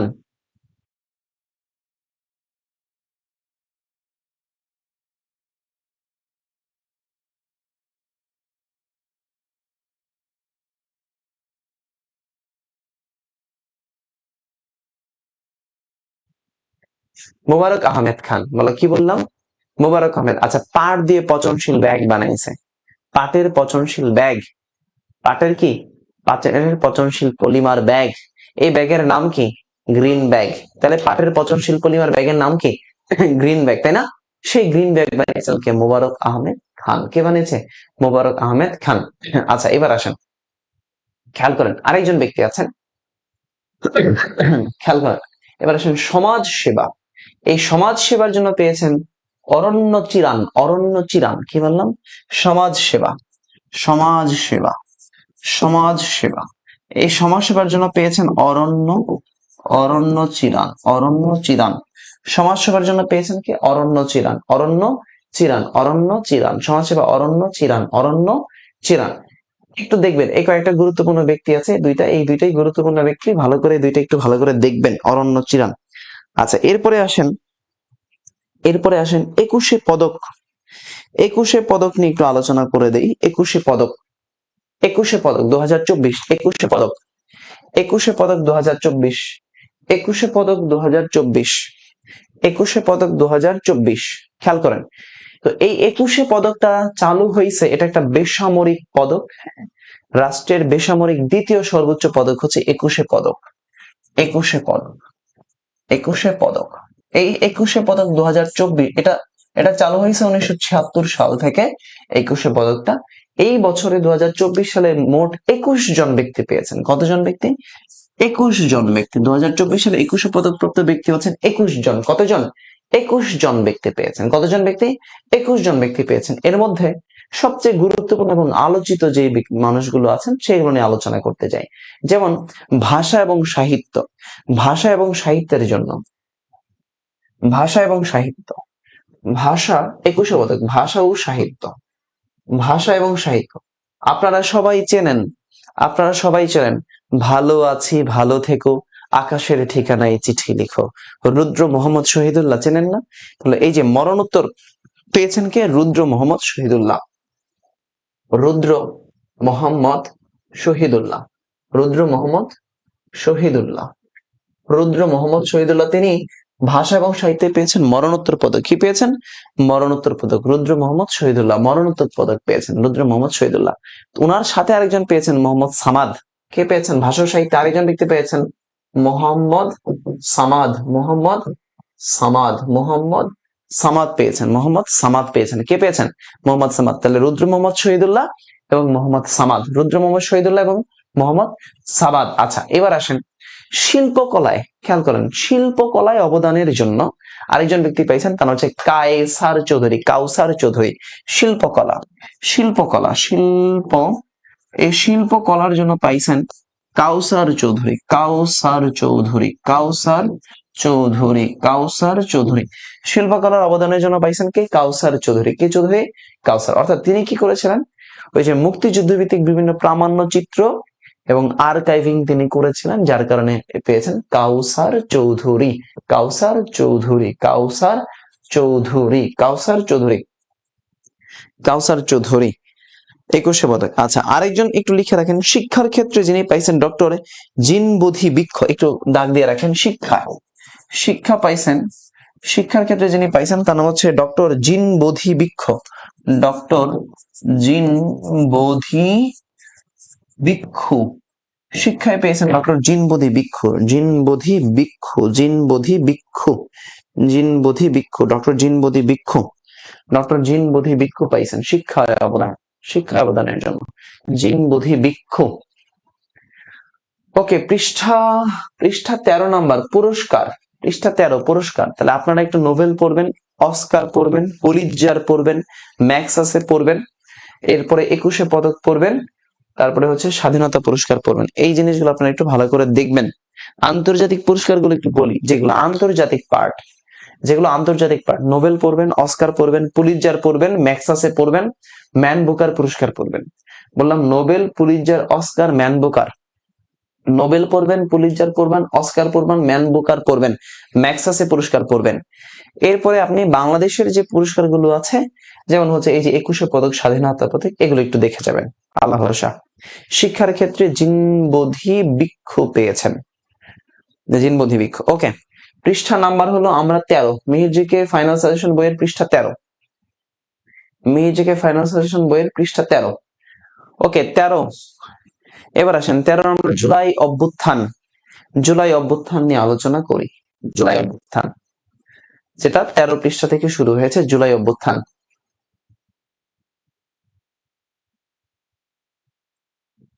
ওকে, ক্লাসটা একটু শেয়ার করে দিয়েন তো ভাই, ক্লাসটা একটু শেয়ার করে দেন, খুব কৃতজ্ঞ থাকবো, আল্লাহ ভরসা। আচ্ছা আপনারা কি অর্ণব স্যার ইউটিউব চ্যানেলটা সাবস্ক্রাইব করেছেন? Arnab sir YouTube channel subscribe করেছেন কিনা দেখি। অর্ণব স্যার ইউটিউব চ্যানেল কারা কারা সাবস্ক্রাইব করেছেন? যারা যারা Arnab sir YouTube channel subscribe করেন নাই তারা কিন্তু করে ফেলতে পারেন। Arnab sir YouTube channel subscribe যারা যারা করেন নাই এখনো। ওকে, দেখি কারা কারা করেছেন। আমাদের রেগুলার কিন্তু ক্লাস এখানে আপলোড দেওয়া হয়। এই যে এখন 3.66 আচ্ছা সাবস্ক্রাইবার। দেখেন প্লেলিস্ট করে দিয়েছি, প্লেলিস্ট করে দিয়েছি অলরেডি। এই যে GK model test solve class, গতকালকে একটা মডেল টেস্ট ক্লাস হয়েছে, সেটা আমরা আপলোড করে দিয়েছি, সেটা আপলোড করে দিই। এরপরে মিহির ফাইনাল সাজেশনের ক্লাস অলরেডি 2টা ক্লাস আপলোড হয়ে গেছে, অলরেডি 2টা ক্লাস হয়ে গেছে। যারা করেন নাই তারা এখনই ইউটিউবে চলে যান, গিয়ে আপনি সাবস্ক্রাইব করে নেন এবং রেগুলার আপডেট পাওয়ার জন্য ওই যে বেল আইকন বাজিয়ে রাখেন, তাহলে দেখবেন রেগুলার আপডেট চলে আসতেছে আপনার কাছে। ভালো জিনিস পাবেন ইনশাআল্লাহ, ভালো কন্টেন্ট পাবেন, আল্লাহ ভরসা, আল্লাহ ভরসা। ওকে চলেন আমরা আমরা আলোচনা করছিলাম, জুলাই বিপ্লব নিয়ে আমরা আলোচনা করছিলাম, মানে শুরু করব আর কি জুলাই আন্দোলন। সবাই আমার সাথে একটু জুলাই আন্দোলন নিয়ে আলোচনাটা শোনেন।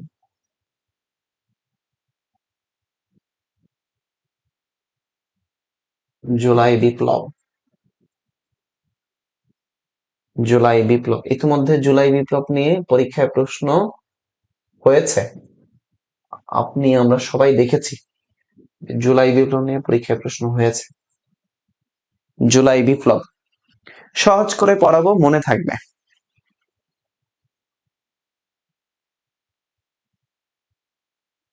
জুলাই বিপ্লব, জুলাই বিপ্লব ইনশাল্লাহ সহজ করে পড়াবো, মনে থাকবে ইনশাল্লাহ। আমি বললাম সহজ করে পড়াবো, মনে থাকবে, সব সব মনে থাকবে, আপনার সব মনে থাকবে। সেটা একটু আমার সাথে পড়বেন, ঠিক আছে? আল্লাহ ভরসা। তাহলে দেখেন, জুলাই বিপ্লব, একটু তারিখ অনুযায়ী ঘটনাগুলো আমার সাথে পড়বেন, সহজ করে পড়বো। তারিখ হচ্ছে 1 তারিখ। এই জুলাই বিপ্লবটা শুরু হয়েছে 1 জুলাই 2024। আমরা সবাই কমপক্ষে জুলাই বিপ্লব নিয়ে পড়াশোনা করেছি। তাহলে বৈষম্য বিরোধী ছাত্র আন্দোলনটা শুরু হয়েছে কবে? 1 তারিখে। বৈষম্য বিরোধী বিরোধী ছাত্র আন্দোলন, তাহলে বৈষম্য বিরোধী ছাত্র আন্দোলনটা কবে শুরু হলো? 1 তারিখে। জুলাই মাসের কত তারিখে? 1 তারিখে। কত তারিখে? 1 তারিখে। এবার আসেন 16 তারিখ, জুলাই মাসের 16 তারিখ আবু সাইদ মারা গেল।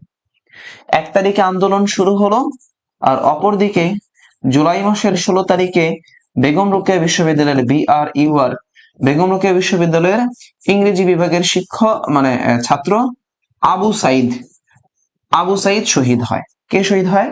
আবু সাইদ শহীদ হয়। পুলিশের গুলিতে আবু সাইদ শহীদ হয়, তাই না? আচ্ছা, এবার আসেন, এই আবু সাইদ শহীদ হওয়ার পরে 17 তারিখে সারা দেশে একটা শাটডাউন কর্মসূচি হয়, যার নাম হয় কমপ্লিট শাটডাউন। তাহলে কমপ্লিট শাটডাউন 17 জুলাই, 17 জুলাই সহজ করে পড়েন।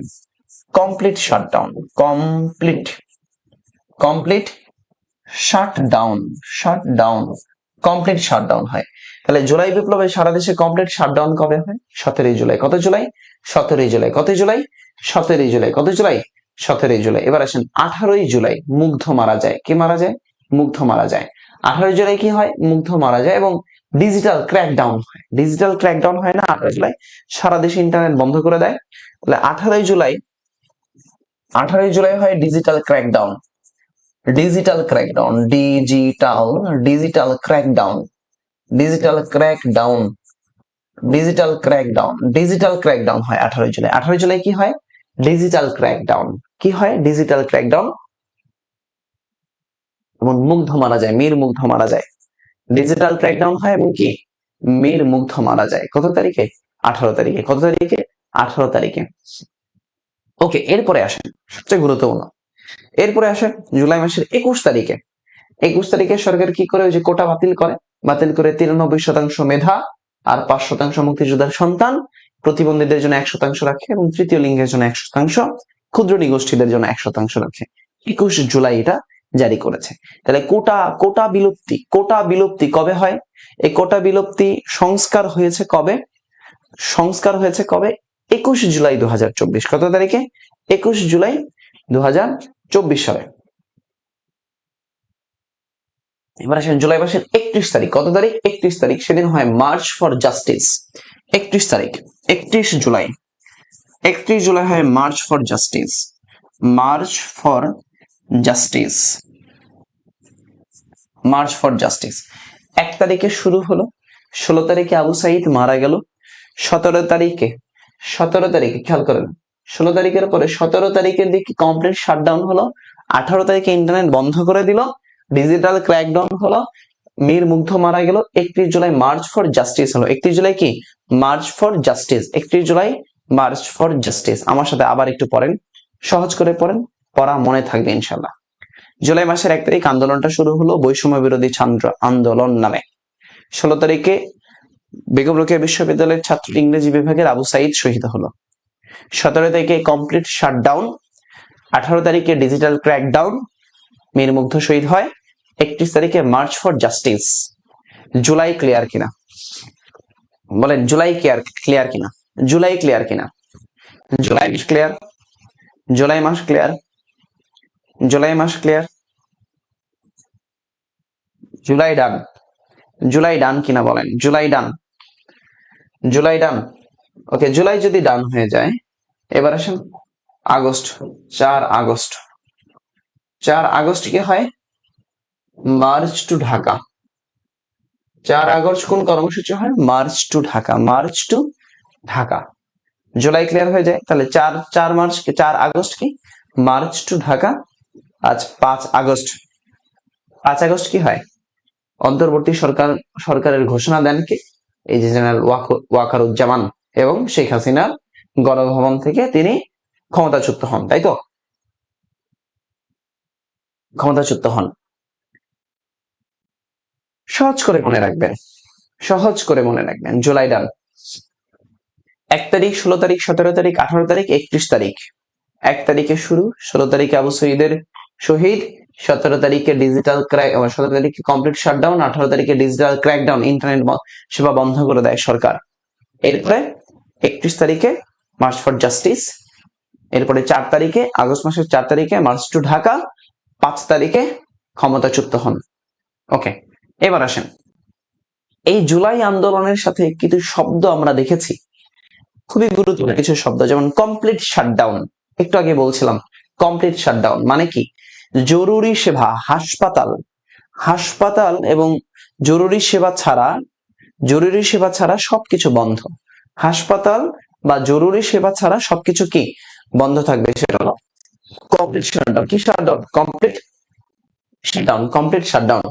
আচ্ছা, এবার আসেন, এবার আসেন, এরপরে আমরা 36 জুলাই, 36 জুলাই দেখেন, 36 জুলাই বলতে আমরা কি বুঝে গেছি? 36 জুলাই, এই 36 জুলাই আমরা আলোচনা করেছি, অর্থাৎ 36 জুলাই বলতে আমরা 5 আগস্টকে ইঙ্গিত করেছে। 36 জুলাই বলতে কাকে ইঙ্গিত করেছে? 5 আগস্টকে ইঙ্গিত করেছে, অর্থাৎ বৈষম্য বিরোধী যে ছাত্র আন্দোলন, এই আন্দোলনের কর্মসূচি, মানে এটা দাবি পূরণ না হওয়া পর্যন্ত এই মাসকে আমরা, আগস্ট মাসকে জুলাই মাস হিসেবেই গণনা করেছি, তাই না?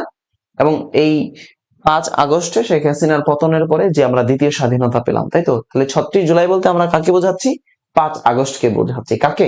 5 আগস্টকে বোঝাচ্ছি। আচ্ছা, ডিজিটাল ক্র্যাকডাউন, ইন্টারনেট বন্ধ, ইন্টারনেট সেবা বন্ধ, ইন্টারনেট সেবা বন্ধ। আচ্ছা, এরপর আমরা আরো কিছু শব্দ পেয়েছি, যেমন mob justice, mob justice, mob justice, mob justice.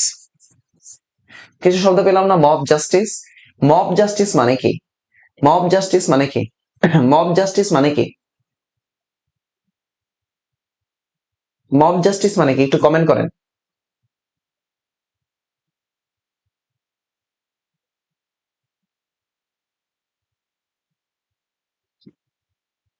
Mob justice কি?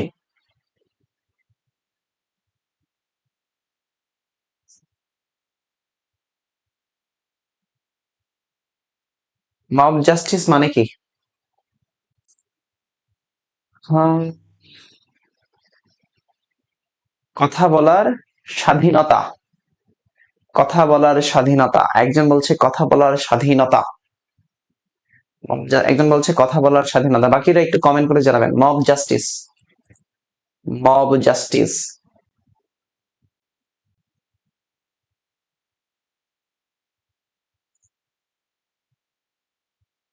উত্তাল জনতার বিচার, হ্যাঁ, এই যে একজন পেয়েছে, উত্তাল জনতার বিচার, উত্তাল জনতা, হ্যাঁ, উত্তাল জনতার মব জাস্টিস, কথা বলার স্বাধীনতা। আচ্ছা, ঠিক আছে, কোনো সমস্যা নাই। উত্তেজিত, আচ্ছা, মব জাস্টিস খেয়াল করো। উত্তাল জনতা বা উশৃঙ্খল জনতার যে বিচার কার্যটা, উত্তাল জনতা বা উশৃঙ্খল জনতার যে বিচার কার্যটা, সেটাকে আমরা কি বলছি? মব জাস্টিস, তাই না? হাসিনার পতনের পরে কি হয়েছে? আমরা দেখলাম যে অনেকেই গণপিটুনিতে কি হয়েছে? গণপিটুনির শিকার হয় না? তো এই যে গণপিটুনির শিকার হয়েছে, তো এই যে ঘটনাগুলো আছে, গণপিটুনির যে ঘটনাগুলো হচ্ছে, যেগুলো আমরা সামাজিক মাধ্যমে দেখেছি, প্রকাশ করেছে মব জাস্টিস নামে। হ্যাঁ, মব জাস্টিস, এগুলো বিভিন্ন সামাজিক মাধ্যমে বা গণমাধ্যমে এগুলোকে বলেছে মব জাস্টিস। আচ্ছা, সবচেয়ে গুরুত্বপূর্ণ 3 স্টার দিয়ে রাখেন, the art of triumph, the art of triumph, the art of triumph. আরেকটা গুরুত্বপূর্ণ, the art of triumph, the art of triumph. এই যে দ্য আর্ট অফ ট্রায়ালফ, তো এই যে দ্য আর্ট অফ ট্রায়াল, জুলাই আগস্টে যে আন্দোলনটা হলো, এই আন্দোলনে যে শিক্ষার্থীদের আঁকা যে চিত্রকর্ম, হ্যাঁ, চিত্র সংকলন, যে গ্রাফিতি, এই জুলাই এবং আগস্ট মাসে, জুলাই এবং কি আগস্ট মাসে শিক্ষার্থীদের যে গ্রাফিতি চিত্র, গ্রাফিতি, গ্রাফিতি মানে হচ্ছে দেয়ালে আঁকা যে চিত্র, গ্রাফিতি চিত্র, এগুলোর যে সংকলন, সেই সংকলনটাকে আমরা কি বলছি? আর্ট অফ ট্রায়াল বলছি, আর্ট অফ ট্রায়াল। আচ্ছা, এরপরে আমরা আরেকটা জিনিস পেয়েছিলাম, জুলাই স্মৃতি ফাউন্ডেশন, তাই না? জুলাই স্মৃতি ফাউন্ডেশন, জুলাই স্মৃতি ফাউন্ডেশনের কথা এখন উল্লেখিত হয়েছে। তাহলে এই যে জুলাই স্মৃতি ফাউন্ডেশনটা, এটা গঠন করা হয়েছে 10 সেপ্টেম্বর। জুলাই স্মৃতি ফাউন্ডেশন, জুলাই স্মৃতি ফাউন্ডেশন, জুলাই স্মৃতি ফাউন্ডেশন, এই জুলাই স্মৃতি ফাউন্ডেশনটা কবে গঠন করা হয়েছে? 10 সেপ্টেম্বর। জুলাই স্মৃতি ফাউন্ডেশনটা কবে গঠন করা হয়েছে? 10 সেপ্টেম্বর 2024 সালে। 10 সেপ্টেম্বর 2024 সালে গঠন করা, 10 সেপ্টেম্বর 2024 সালে গঠন করা হয়। আচ্ছা, তো এটার সভাপতিকে, এই জুলাই স্মৃতি ফাউন্ডেশনের সভাপতিকে? ডক্টর মোহাম্মদ ইউনুস। কে? ডক্টর মোহাম্মদ ইউনুস। আর এটার সাধারণ যে সম্পাদক আছেন সেটা হচ্ছে সার্জিস। সাধারণ সম্পাদককে সার্জিস আলম, সাধারণ সম্পাদককে সার্জিস আলম। পরীক্ষায় প্রশ্ন আসতে পারে, জুলাই স্মৃতি ফাউন্ডেশনের প্রধান কে বা সভাপতি কে? ডক্টর মোহাম্মদ ইউনুস। আচ্ছা, ডক্টর মোহাম্মদ ইউনুস। আচ্ছা, এটা কে গঠন করে? সমাজসেবা অধিদপ্তর। এই জুলাই স্মৃতি ফাউন্ডেশন গঠন করা হয় সমাজসেবা অধিদপ্তরের আন্ডারে। কার আন্ডারে? সমাজসেবা অধিদপ্তরের আন্ডারে, সমাজসেবা অধিদপ্তর। আচ্ছা, এবার আসেন জেনারেশন। এই জুলাই আন্দোলনের মধ্যে আমরা বিভিন্ন জেনারেশনের কথা বলি, জেনারেশন, তাই না? জেনারেশন, আমরা জেন জি এর কথা বলেছি, জেনারেশন জেড, যেটা জেনারেশন জেড 1997 সাল থেকে 2012 সাল পর্যন্ত জেনারেশন জেড, যেটা যারা জন্মগ্রহণ করেছিলেন। তাহলে টোটাল জেনারেশনটা কয়টা? মোট জেনারেশন কয়টা? জেনারেশন প্রজন্ম, রেশন, মোট প্রজন্ম কয়টা? এখনো পর্যন্ত আমরা মোট কয়টা প্রজন্মের কথা বলছি? আমরা মোট কতগুলো প্রজন্ম?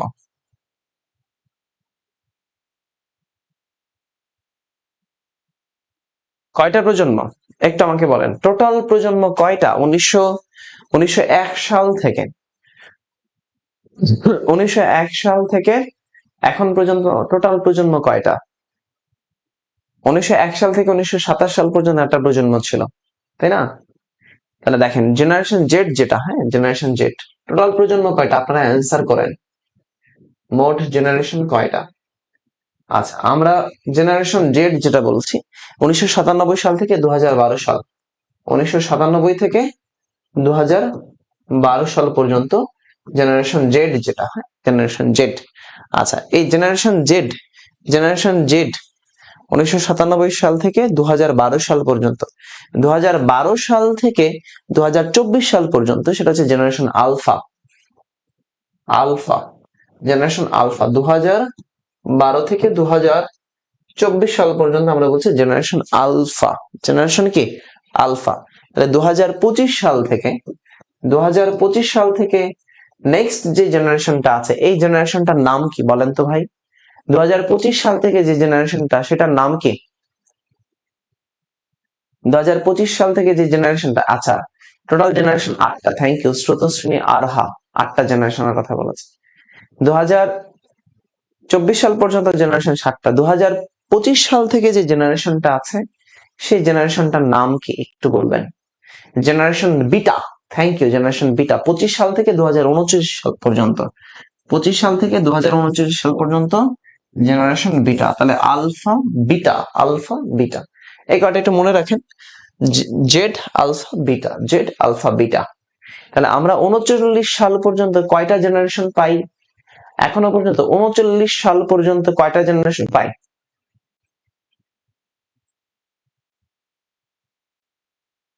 আমরা 39 সাল পর্যন্ত টোটাল জেনারেশন কয়টা পাই? 8টা জেনারেশন পাই। কয়টা জেনারেশন?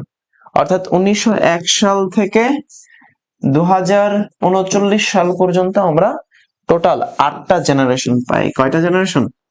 8টা জেনারেশন পাই, 8টা জেনারেশন।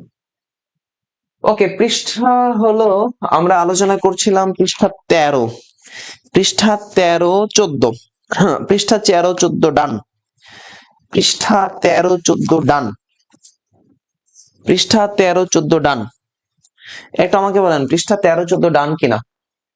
পৃষ্ঠা 13-14 আমরা জুলাই আন্দোলন নিয়ে বিভিন্ন কিছু আলোচনা করলাম। 13-14 ডান? 13-14 ডান কিনা সবাই একটু কমেন্ট করে জানাবেন তো। 13-14 ডান? এক থেকে এক থেকে এক থেকে পৃষ্ঠা 14।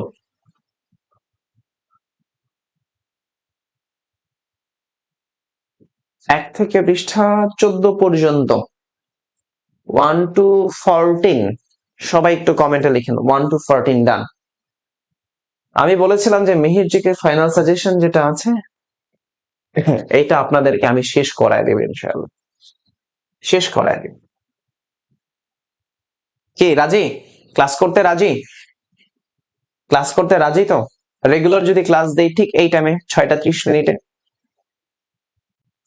আপনাদের পৃষ্ঠা পৃষ্ঠা আমি 36 পৃষ্ঠা পর্যন্ত আমি সাম্প্রতিক ক্লাসগুলো নিব, মানে এই ধারাবাহিক ভাবে। এরপরে প্রতিদিন কয়টায় শুরু হয় ক্লাস? 6:30 শুরু হয়। এরপরে বাংলাদেশ বিষয়গুলো দিয়ে ক্লাস শুরু হবে, সেগুলো হবে ম্যারাথন ক্লাস। অর্থাৎ বাংলাদেশ বিষয়গুলি যে 37 পৃষ্ঠা আছে সেই 37 পৃষ্ঠা থেকে ধরবো, ম্যারাথন ক্লাসে টানতে থাকবে ইনশাআল্লাহ। গত বছর যারা দেখেছেন ম্যারাথন ক্লাসের ডিউরেশন হয় 6 ঘন্টা, 7 ঘন্টা, 10 ঘন্টা। ম্যারাথন ক্লাসের ডিউরেশন হয় অ্যাটলিস্ট 6 ঘন্টা আর সর্বোচ্চ 10 ঘন্টা ম্যারাথন ক্লাস। সো রাজি থাকেন কিনা বলেন? হ্যাঁ, ঢাকা ইউনিভার্সিটির আগেই এই বই শেষ করাবে ইনশাআল্লাহ। আর এই বইয়ের উপরে মিহির জিকে ফাইনাল সাজেশন যারা সংগ্রহ করেছেন, যারা করেন নাই দ্রুত সংগ্রহ করে নেন। এর বইয়ের উপরে ইনশাআল্লাহ আগামী 5 তারিখ থেকে ক্লাস। এখনো বইটা কিনি নাই, দ্রুত কিনে ফেলেন, লাইব্রেরিতে পাবেন, সব জায়গায় পাবেন। গতবার ইউনিভার্সিটিতে কোশ্চেন কমন ছিল 2023-24 সালে, একদম 27টা কোশ্চেন কমন আমরা দেখিয়েছি। 27টা, 30টার মধ্যে 27টা। ওকে, আমরা এর পরের পৃষ্ঠায় আলোচনা করব পৃষ্ঠা নাম্বার 15। পৃষ্ঠা নাম্বার 15 আমরা পৃষ্ঠা 15 হচ্ছে অন্তর্বর্তীকালীন সরকার। অন্তর্বর্তীকালীন সরকারের এই টপিকটা আপনারা বাসায় একটু ভালো করে দেখবেন। অন্তর্বর্তীকালীন সরকারটা আপনারা বাসায় দেখবেন সহজ করে। এখানে গুরুত্বপূর্ণ স্টার দেয়া গুলো আছে। অন্তর্বর্তী সরকার, হ্যাঁ, মানে কবে ঘোষণা হয়েছে, প্রধান উপদেষ্টা কে। অর্থাৎ পৃষ্ঠা 15 অন্তর্বর্তীকালীন সরকারের স্টার দেয়া জিনিসগুলো একটু দেখবেন। আমি আপনাদেরকে ডক্টর মোহাম্মদ ইউনুস অর্থাৎ 16 পৃষ্ঠা ডক্টর মোহাম্মদ ইউনুস নিয়ে একটু গুরুত্বপূর্ণ জিনিসগুলো আলোচনা করে দিতে চাই। ডক্টর মোহাম্মদ ইউনুস এবং গ্রামীণ ব্যাংক ইনশাআল্লাহ। ডক্টর মোহাম্মদ ইউনুস এবং গ্রামীণ ব্যাংক নিয়ে গুরুত্বপূর্ণ তথ্যগুলো আলোচনা করতে চাই, যেগুলো আপনাকে পড়তে হবে। আপনি 15 পৃষ্ঠার শুধু এই অন্তর্বর্তীকালীন সরকারি যে প্রতিষ্ঠানগুলো আছে এগুলো একটু ভালো করে দেখবেন। খেয়াল করেন, ডক্টর মোহাম্মদ ইউনুস ভদ্রলোক জন্মগ্রহণ করেছিলেন চট্টগ্রামের হাটহাজারীর বাথুয়া গ্রামে। ইউনুস, ডক্টর মোহাম্মদ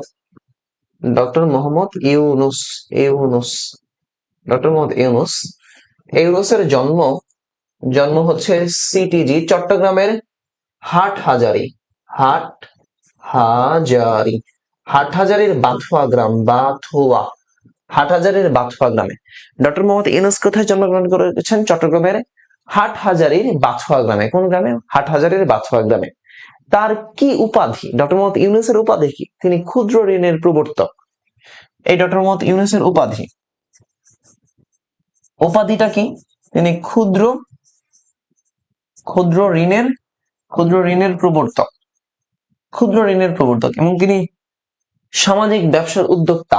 তাহলে সামাজিক ব্যবসার উদ্যোক্তা না, তাহলে ক্ষুদ্র ঋণের উদ্ভাবক তিনি এবং সামাজিক ব্যবসার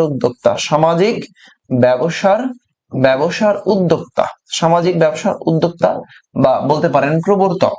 সামাজিক ব্যবসার উদ্যোক্তা বা প্রবর্তক। এবং মানুষ তাকে বলে গরিবের ব্যাংকার বলে। ডক্টর মোহাম্মদ ইউনুস কি? গরিবের ব্যাংকার, সামাজিক ব্যবসার প্রবর্তক, ক্ষুদ্র ঋণের প্রবর্তক বা মাইক্রো ক্রেডিটের প্রবর্তক। মাইক্রো ক্রেডিটের প্রবক্তা। মাইক্রো ক্রেডিটের প্রবক্তাকে ডক্টর মোহাম্মদ ইউনূস, এগুলো মানুষ তাকে বলে উপাধি। আচ্ছা, তাহলে তিনি তিনি একজন, তার কিছু পরিচিতি আছে, যেমন তিনি সামাজিক উদ্যোক্তা, তিনি সমাজসেবক, নোবেল বিজয়ী, এগুলো হচ্ছে তার পরিচিতি, তাই না, ডক্টর মোহাম্মদ ইউনূস। তো এই ইউনূস, ডক্টর মোহাম্মদ ইউনূস মাননীয় যে বর্তমানে উপদেষ্টা প্রধান আছেন, তার শিক্ষা জীবনটা কোথায় ঘটেছে? তিনি ঢাকা বিশ্ববিদ্যালয়ের অর্থনীতি বিভাগে তিনি পড়াশোনা করেছেন, ঢাকা বিশ্ববিদ্যালয়ের অর্থনীতি বিভাগে।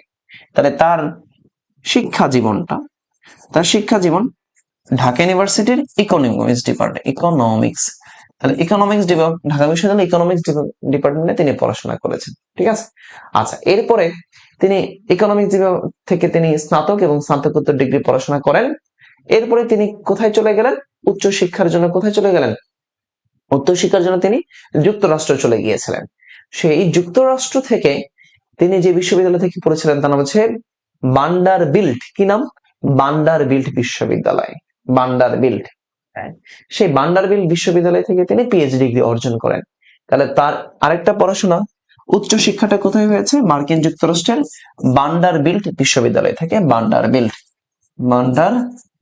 বিশ্ববিদ্যালয়, ভান্ডারবিল্ট, মার্কিন যুক্তরাষ্ট্রের ভান্ডারবিল্ট বিশ্ববিদ্যালয় থেকে, ভান্ডারবিল্ট বিশ্ববিদ্যালয়, ভান্ডারবিল্ট বিশ্ববিদ্যালয় থেকে তিনি পড়াশোনা করেছেন। এই দুইটা একটু মনে রাখেন, ঢাকা ইউনিভার্সিটি ইকোনমিক্স, তারপরে ইউএস এর ভান্ডারবিল্ট বিশ্ববিদ্যালয় থেকে পিএইচডি ডিগ্রি অর্জন করেন। এই পড়াশোনা শেষে, সহজ করে পড়েন, পড়াশোনা শেষ করে তিনি তো কর্মজীবনে ঢুকবেন, তাই না? তাহলে তার যে কর্মজীবনটা শুরু হয়, কর্মজীবন ডক্টর মোহাম্মদ ইউনূস যেহেতু তিনি ইকোনমিক্সে পড়াশোনা করেছেন, তো তার প্রথম কর্মজীবনটা শুরু হয় কিভাবে? তিনি এই যে অর্থনীতি ব্যুরোতে তিনি যোগ দেন, অর্থাৎ গবেষণা সহকারী হিসেবে তিনি কোথায় যোগ দিয়েছিলেন? অর্থনীতি ব্যুরোতে যোগ দিয়েছেন, অর্থনীতি ব্যুরোতে তিনি প্রথমে কি হিসেবে যোগ দিয়েছিলেন? গবেষণা সহকারী। অর্থাৎ তার প্রথম যে কর্মজীবনটা শুরু হয় গবেষণা সহকারী হিসেবে, তার প্রথম কর্মজীবনটা শুরু হয় গবেষণা সহকারী হিসেবে অর্থনীতি ব্যুরোতে তিনি যোগ দিয়েছিলেন, গবেষণা সহকারী হিসেবে অর্থনীতি ব্যুরোতে, গবেষণা সহকারী হিসেবে অর্থনীতি ব্যুরোতে। এরপরে তিনি চট্টগ্রাম কলেজের শিক্ষক হন, অর্থনীতি বিভাগের শিক্ষক। তাহলে তার প্রথম চাকরি জীবন ছিল গবেষণা সহকারী, এরপরে তিনি অর্থনীতির প্রভাষক, অর্থনীতির প্রভাষক মানে লেকচারার হয়েছিলেন চট্টগ্রাম কলেজের। কোন কলেজের? চট্টগ্রাম কলেজের। এরপরে তিনি করেছেন যুক্তরাষ্ট্র ইউনিভার্সিটিতে তিনি অধ্যাপনা করেছেন। এরপরে তিনি কোথায় যান? প্রথমে গবেষণা সহকারী হইলেন, এরপরে অর্থনীতির প্রভাষক হলেন চট্টগ্রাম কলেজের, এরপরে তিনি মার্কিন যুক্তরাষ্ট্রের ইউএসএ যে ইউনিভার্সিটি আছে সে বিশ্ববিদ্যালয়ে, মার্কিন যুক্তরাষ্ট্র মানে ইউএসএ বিশ্ববিদ্যালয়ে তিনি অধ্যাপনা করেন। ইউএসএ বিশ্ববিদ্যালয়ে অধ্যাপনা করে তিনি আবার বাংলাদেশের যে পরিকল্পনা কমিশন আছে সেই পরিকল্পনা কমিশনে যোগ দেন। কোথায় যোগ দেন? পরিকল্পনা কমিশনে যোগ দেন। কোথায় যোগ দেন ভাই? পরিকল্পনা কমিশনে যোগ দেন। পরিকল্পনা, ইউএসএ থেকে ফিরে এসে তিনি কোথায় যোগ দেন? পরিকল্পনা কমিশন, বাংলাদেশের পরিকল্পনা কমিশনে যোগ দেন। কোথায় যোগ দেন? পরিকল্পনা কমিশনে যোগ দেন। ওকে, তাহলে দেখেন কি কি বললাম। তাহলে এই যে দেখেন 1972 সালে তিনি পরিকল্পনা কমিশনে যোগ দিয়েছিলেন, 1972 সালে। তাহলে বাংলাদেশের পরিকল্পনা কমিশনে যোগ দেন ডক্টর মোহাম্মদ ইউনূস কবে? 1972 সালে। কত সালে? 1972 সালে। আমি তার চাকরি জীবনটা একটু বলি, সহজ করে পড়বেন। প্রথমে গবেষক সহকারী হয়েছে, এরপরে অর্থনীতির প্রভাষক হয়েছে, এরপরে মার্কিন যুক্তরাষ্ট্র বিশ্ববিদ্যালয় ইউএসএ বিশ্ববিদ্যালয়ে অধ্যাপনা করেছেন। বাংলাদেশে ফিরে এসে 1972 সালে পরিকল্পনা কমিশনে তিনি যোগদান করেন, পরিকল্পনা কমিশন। এরপরে পরিকল্পনা কমিশন থেকে কিছুদিন চাকরি করার পর তিনি চট্টগ্রাম বিশ্ববিদ্যালয়ের অধ্যাপক হিসেবে নিযুক্ত হন, অর্থাৎ অর্থনীতি বিভাগে। যে বিশ্ববিদ্যালয় মানে এই যে বর্তমানে চট্টগ্রাম বিশ্ববিদ্যালয় আছে না, সেই বিশ্ববিদ্যালয়ে তিনি অধ্যাপক হন 1975 সালে। তাহলে চট্টগ্রাম বিশ্ববিদ্যালয়ের অধ্যাপক তিনি কবে হন? 1975 সালে। কত সালে? 75 সালে। মানে তিনি সহযোগী অধ্যাপক হিসেবে যোগদান করেছিলেন, এরপরে অধ্যাপক হয়েছেন। তাহলে 1975 সালে তিনি কোন বিশ্ববিদ্যালয়ে? সিটিজি, চট্টগ্রাম বিশ্ববিদ্যালয়ে 1975 তিনি অধ্যাপক হন। সেখানে তিনি সহযোগী অধ্যাপক হিসেবে যোগদান করেন এবং 1975 সালে তিনি অধ্যাপক হয়ে যান। অর্থাৎ এই চট্টগ্রাম বিশ্ববিদ্যালয়ে তিনি 1989 সাল পর্যন্ত তিনি সেখানে কর্মরত ছিলেন। 1989 সাল পর্যন্ত তিনি কি করেছেন? কর্মরত ছিলেন। এই জীবনটা তার একটু পড়তে হবে। এটা প্রাথমিক তার হচ্ছে চট্টগ্রাম বিশ্ববিদ্যালয় নাকি চট্টগ্রাম কলেজ? চট্টগ্রাম কলেজের অধ্যাপক ছিলেন প্রথম দিকে অর্থনীতি বিভাগে। তাহলে গবেষক হিসেবে গবেষণা সহকারী হিসেবে যোগদান করেন। এরপরে অর্থনীতির প্রভাষক হন চট্টগ্রাম কলেজের। এরপরে ইউএসএ বিশ্ববিদ্যালয়ে তিনি যোগদান করেন। এরপরে বাংলাদেশের পরিকল্পনা কমিশনে যোগদান করেন। এরপরে চট্টগ্রাম বিশ্ববিদ্যালয়ের অধ্যাপনা তিনি করেন। চট্টগ্রাম বিশ্ববিদ্যালয়ের কোথায় অধ্যাপনা করেন? চট্টগ্রাম বিশ্ববিদ্যালয়ের কোথায় অধ্যাপনা করেন? চট্টগ্রাম বিশ্ববিদ্যালয় অর্থনীতি বিভাগে। এই কয়টা জিনিস একটু ভালো করে দেখতে হবে। আচ্ছা, এরপরে আসেন বিশাল কর্মজীবন। সব তো আর পড়া যাবে না, গুরুত্বপূর্ণ জিনিসগুলো পড়তে হবে। গুরুত্বপূর্ণ জিনিসগুলো পড়তে হবে। বলেন এতটুকু ক্লিয়ার কিনা? এতটুকু ক্লিয়ার কিনা? এতটুকু ক্লিয়ার কিনা? আবার একটু সহজ করে বলি। তিনি প্রথমে অর্থনীতি ব্যুরোতে কি গবেষণা সহকারী, চট্টগ্রাম কলেজে অর্থনীতির প্রভাষক, এরপরে ইউএসএ বিশ্ববিদ্যালয়ের যোগদান করেন। এরপরে পরিকল্পনা কমিশনে তিনি যোগদান করেন 1972 সালে দেশে ফিরে, এবং 1975 সালে চট্টগ্রাম বিশ্ববিদ্যালয়ে। ওকে, সালগুলো কি মনে রাখতে হবে? আমি সব জায়গায় তো সাল বলি নাই, আমি দুই একটা জায়গায় সাল বলেছি, দুইটা জায়গায় সাল বলেছি। পরিকল্পনা কমিশনে তিনি কবে যোগদান করছে, আর চট্টগ্রাম বিশ্ববিদ্যালয়ে কত সাল পর্যন্ত তিনি ছিলেন, সব সাল তো বলিনি।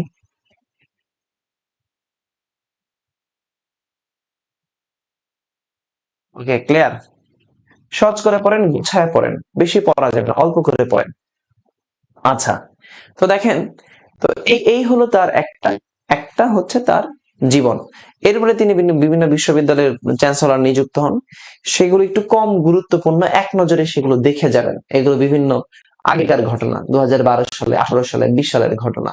ঠিক আছে, এই কয়টা জিনিস একটু ভালো করে দেখেন। এবার আসেন doctor Mohammad Yunus.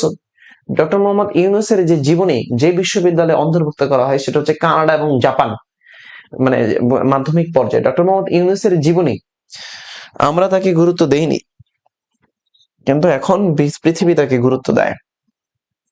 Canada Canada এবং জাপান কানাডা এবং জাপান এই দুইটা দেশের মাধ্যমিক বিদ্যালয়ের যে পাঠ্যপুস্তক আছে সেখানে ডক্টর মোহাম্মদ ইউনূসের জীবনীটা পড়া হয়। তাহলে ডক্টর মোহাম্মদ ইউনূসের জীবনী পড়ানো হয় কোন কোন কোন দেশগুলোতে? জাপান এবং কানাডায়। কোথায়? জাপান এবং কানাডায়। জাপান এবং কানাডায়। আচ্ছা, এবার আসেন থ্রি জিরোস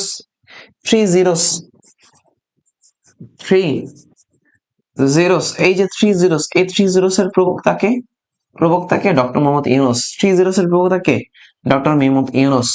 অর্থাৎ তিনি বলছেন বেকারত্ব শূন্য, তারপরে হচ্ছে দারিদ্র কি শূন্য, দারিদ্রতা হচ্ছে শূন্য। আর এটা বলছে কার্বন নিঃসরণ কি শূন্য। এই যে তিনটা জিরোস, এই থ্রি জিরোস থিওরি দিয়েছেন কে? ডক্টর মোহাম্মদ ইউনূস। আর এই থ্রি জিরোস যে থিওরিটা আছে সেটা যেই গ্রন্থটি আছে, তার যেটা গ্রন্থ, সেই গ্রন্থটা হচ্ছে a world of three zeros. অর্থাৎ এই থ্রি জিরোস নিয়ে তার যে গ্রন্থ, a world of three zeros, doctor Mohammad ইউনূসের গ্রন্থ a world of three zeros. এবার আসেন ডক্টর মোহাম্মদ ইউনূসের কিছু গুরুত্বপূর্ণ গ্রন্থ আছে, এই গ্রন্থগুলো একটু ভালো করে পড়তে হবে।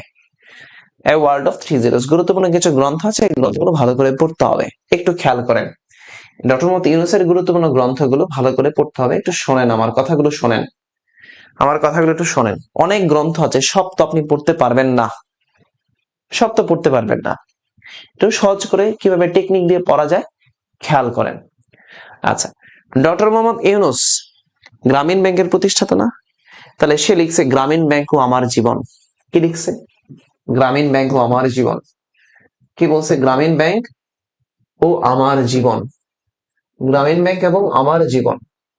তাহলে তিনি গ্রামীণ ব্যাংকের প্রতিষ্ঠাতা, তিনি লিখছেন গ্রামীণ ব্যাংক ও আমার জীবন। কি লিখছেন? গ্রামীণ ব্যাংক এবং আমার জীবন।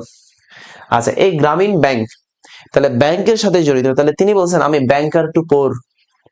ব্যাংকার মানে হচ্ছে ব্যাংকার টু পোর। তাহলে তার আরেকটা গ্রন্থ হচ্ছে ব্যাংকার টু পোর। তাহলে গ্রামীণ ব্যাংক, এরপরে ব্যাংকার টু দা পোর, কি লিখছে? ব্যাংকার টু দা পোর। তাহলে গ্রামীণ ব্যাংক ও আমার জীবন, এরপরে ব্যাংকার টু দা পোর।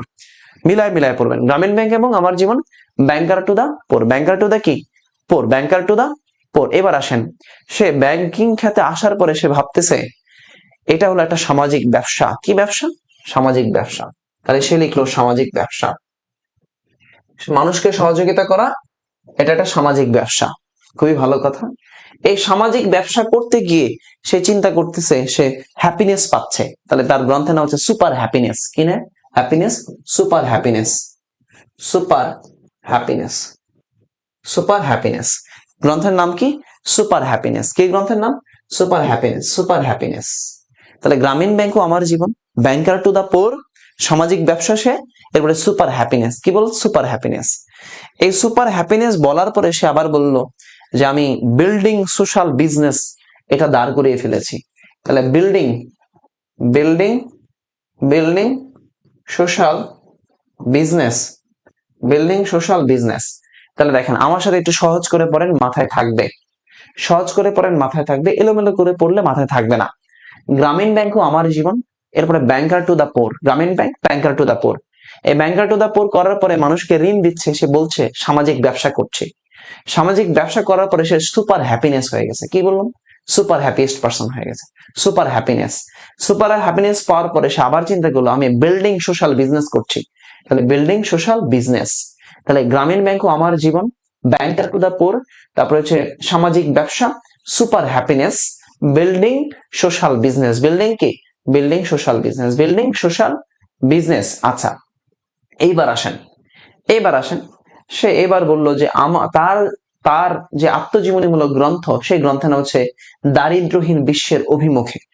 এই ডক্টর মোহাম্মদ ইউনূসের আত্মজীবনীমূলক গ্রন্থের নাম হচ্ছে দারিদ্রহীন, দারিদ্রহীন, দারিদ্রহীন বিশ্বের অভিমুখে, দারিদ্রহীন বিশ্বের অভিমুখে, দারিদ্রহীন বিশ্বের অভিমুখে, দারিদ্রহীন বিশ্বের অভিমুখে। এটা হচ্ছে তার আত্মজীবনীমূলক, আত্মজীবনী, দারিদ্রহীন বিশ্বের অভিমুখে। এটা হচ্ছে তার আত্মজীবনীমূলক গ্রন্থ, দারিদ্রহীন বিশ্বের অভিমুখে, আত্মজীবনীমূলক গ্রন্থ।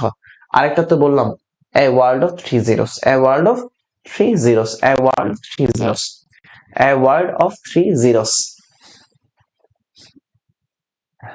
ওকে, ক্লিয়ার? সহজ করে পড়বেন। কি বললাম? ব্যাংকার টু দা পোর, গ্রামীণ ব্যাংক ও আমার জীবন, সামাজিক ব্যবসা, super happiness, building social business. Grameen bank ও আমার জীবন, ব্যাংকার টু দা পোর, সামাজিক ব্যবসা, super happiness, building social business. আর একটা কি? দারিদ্রহীন বিশ্বের অভিমুখে, দারিদ্রহীন বিশ্বের অভিমুখে। এগুলো হচ্ছে তার গুরুত্বপূর্ণ গ্রন্থ। এর মধ্যে আত্মজীবনীমূলক গ্রন্থের নাম হচ্ছে দারিদ্রহীন বিশ্বের অভিমুখে। এবার আসেন,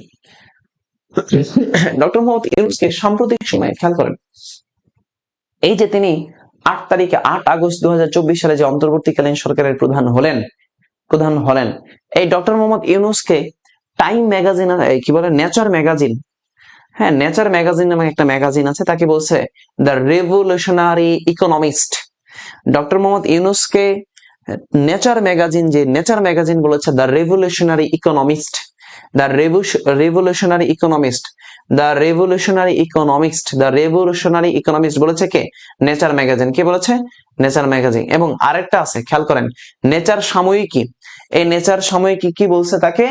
নেশন বিল্ডার্স, নেশন বিল্ডার। অর্থাৎ এই নেচার ম্যাগাজিন যেটা ডক্টর মোহাম্মদ ইউনূসকে বলছে দ্য রেভলিউশনারি ইকোনমিস্ট, এবং বলছে nature nation builder, nation builder. তাহলে নেশন বিল্ডার এবং দ্য রেভলিউশনারি ইকোনমিস্ট কথা বলেছে কে? নেচার সাময়িকী, যেটা নেচার ম্যাগাজিন যেটা বা সাময়িকী যেটা, এরা বলেছে।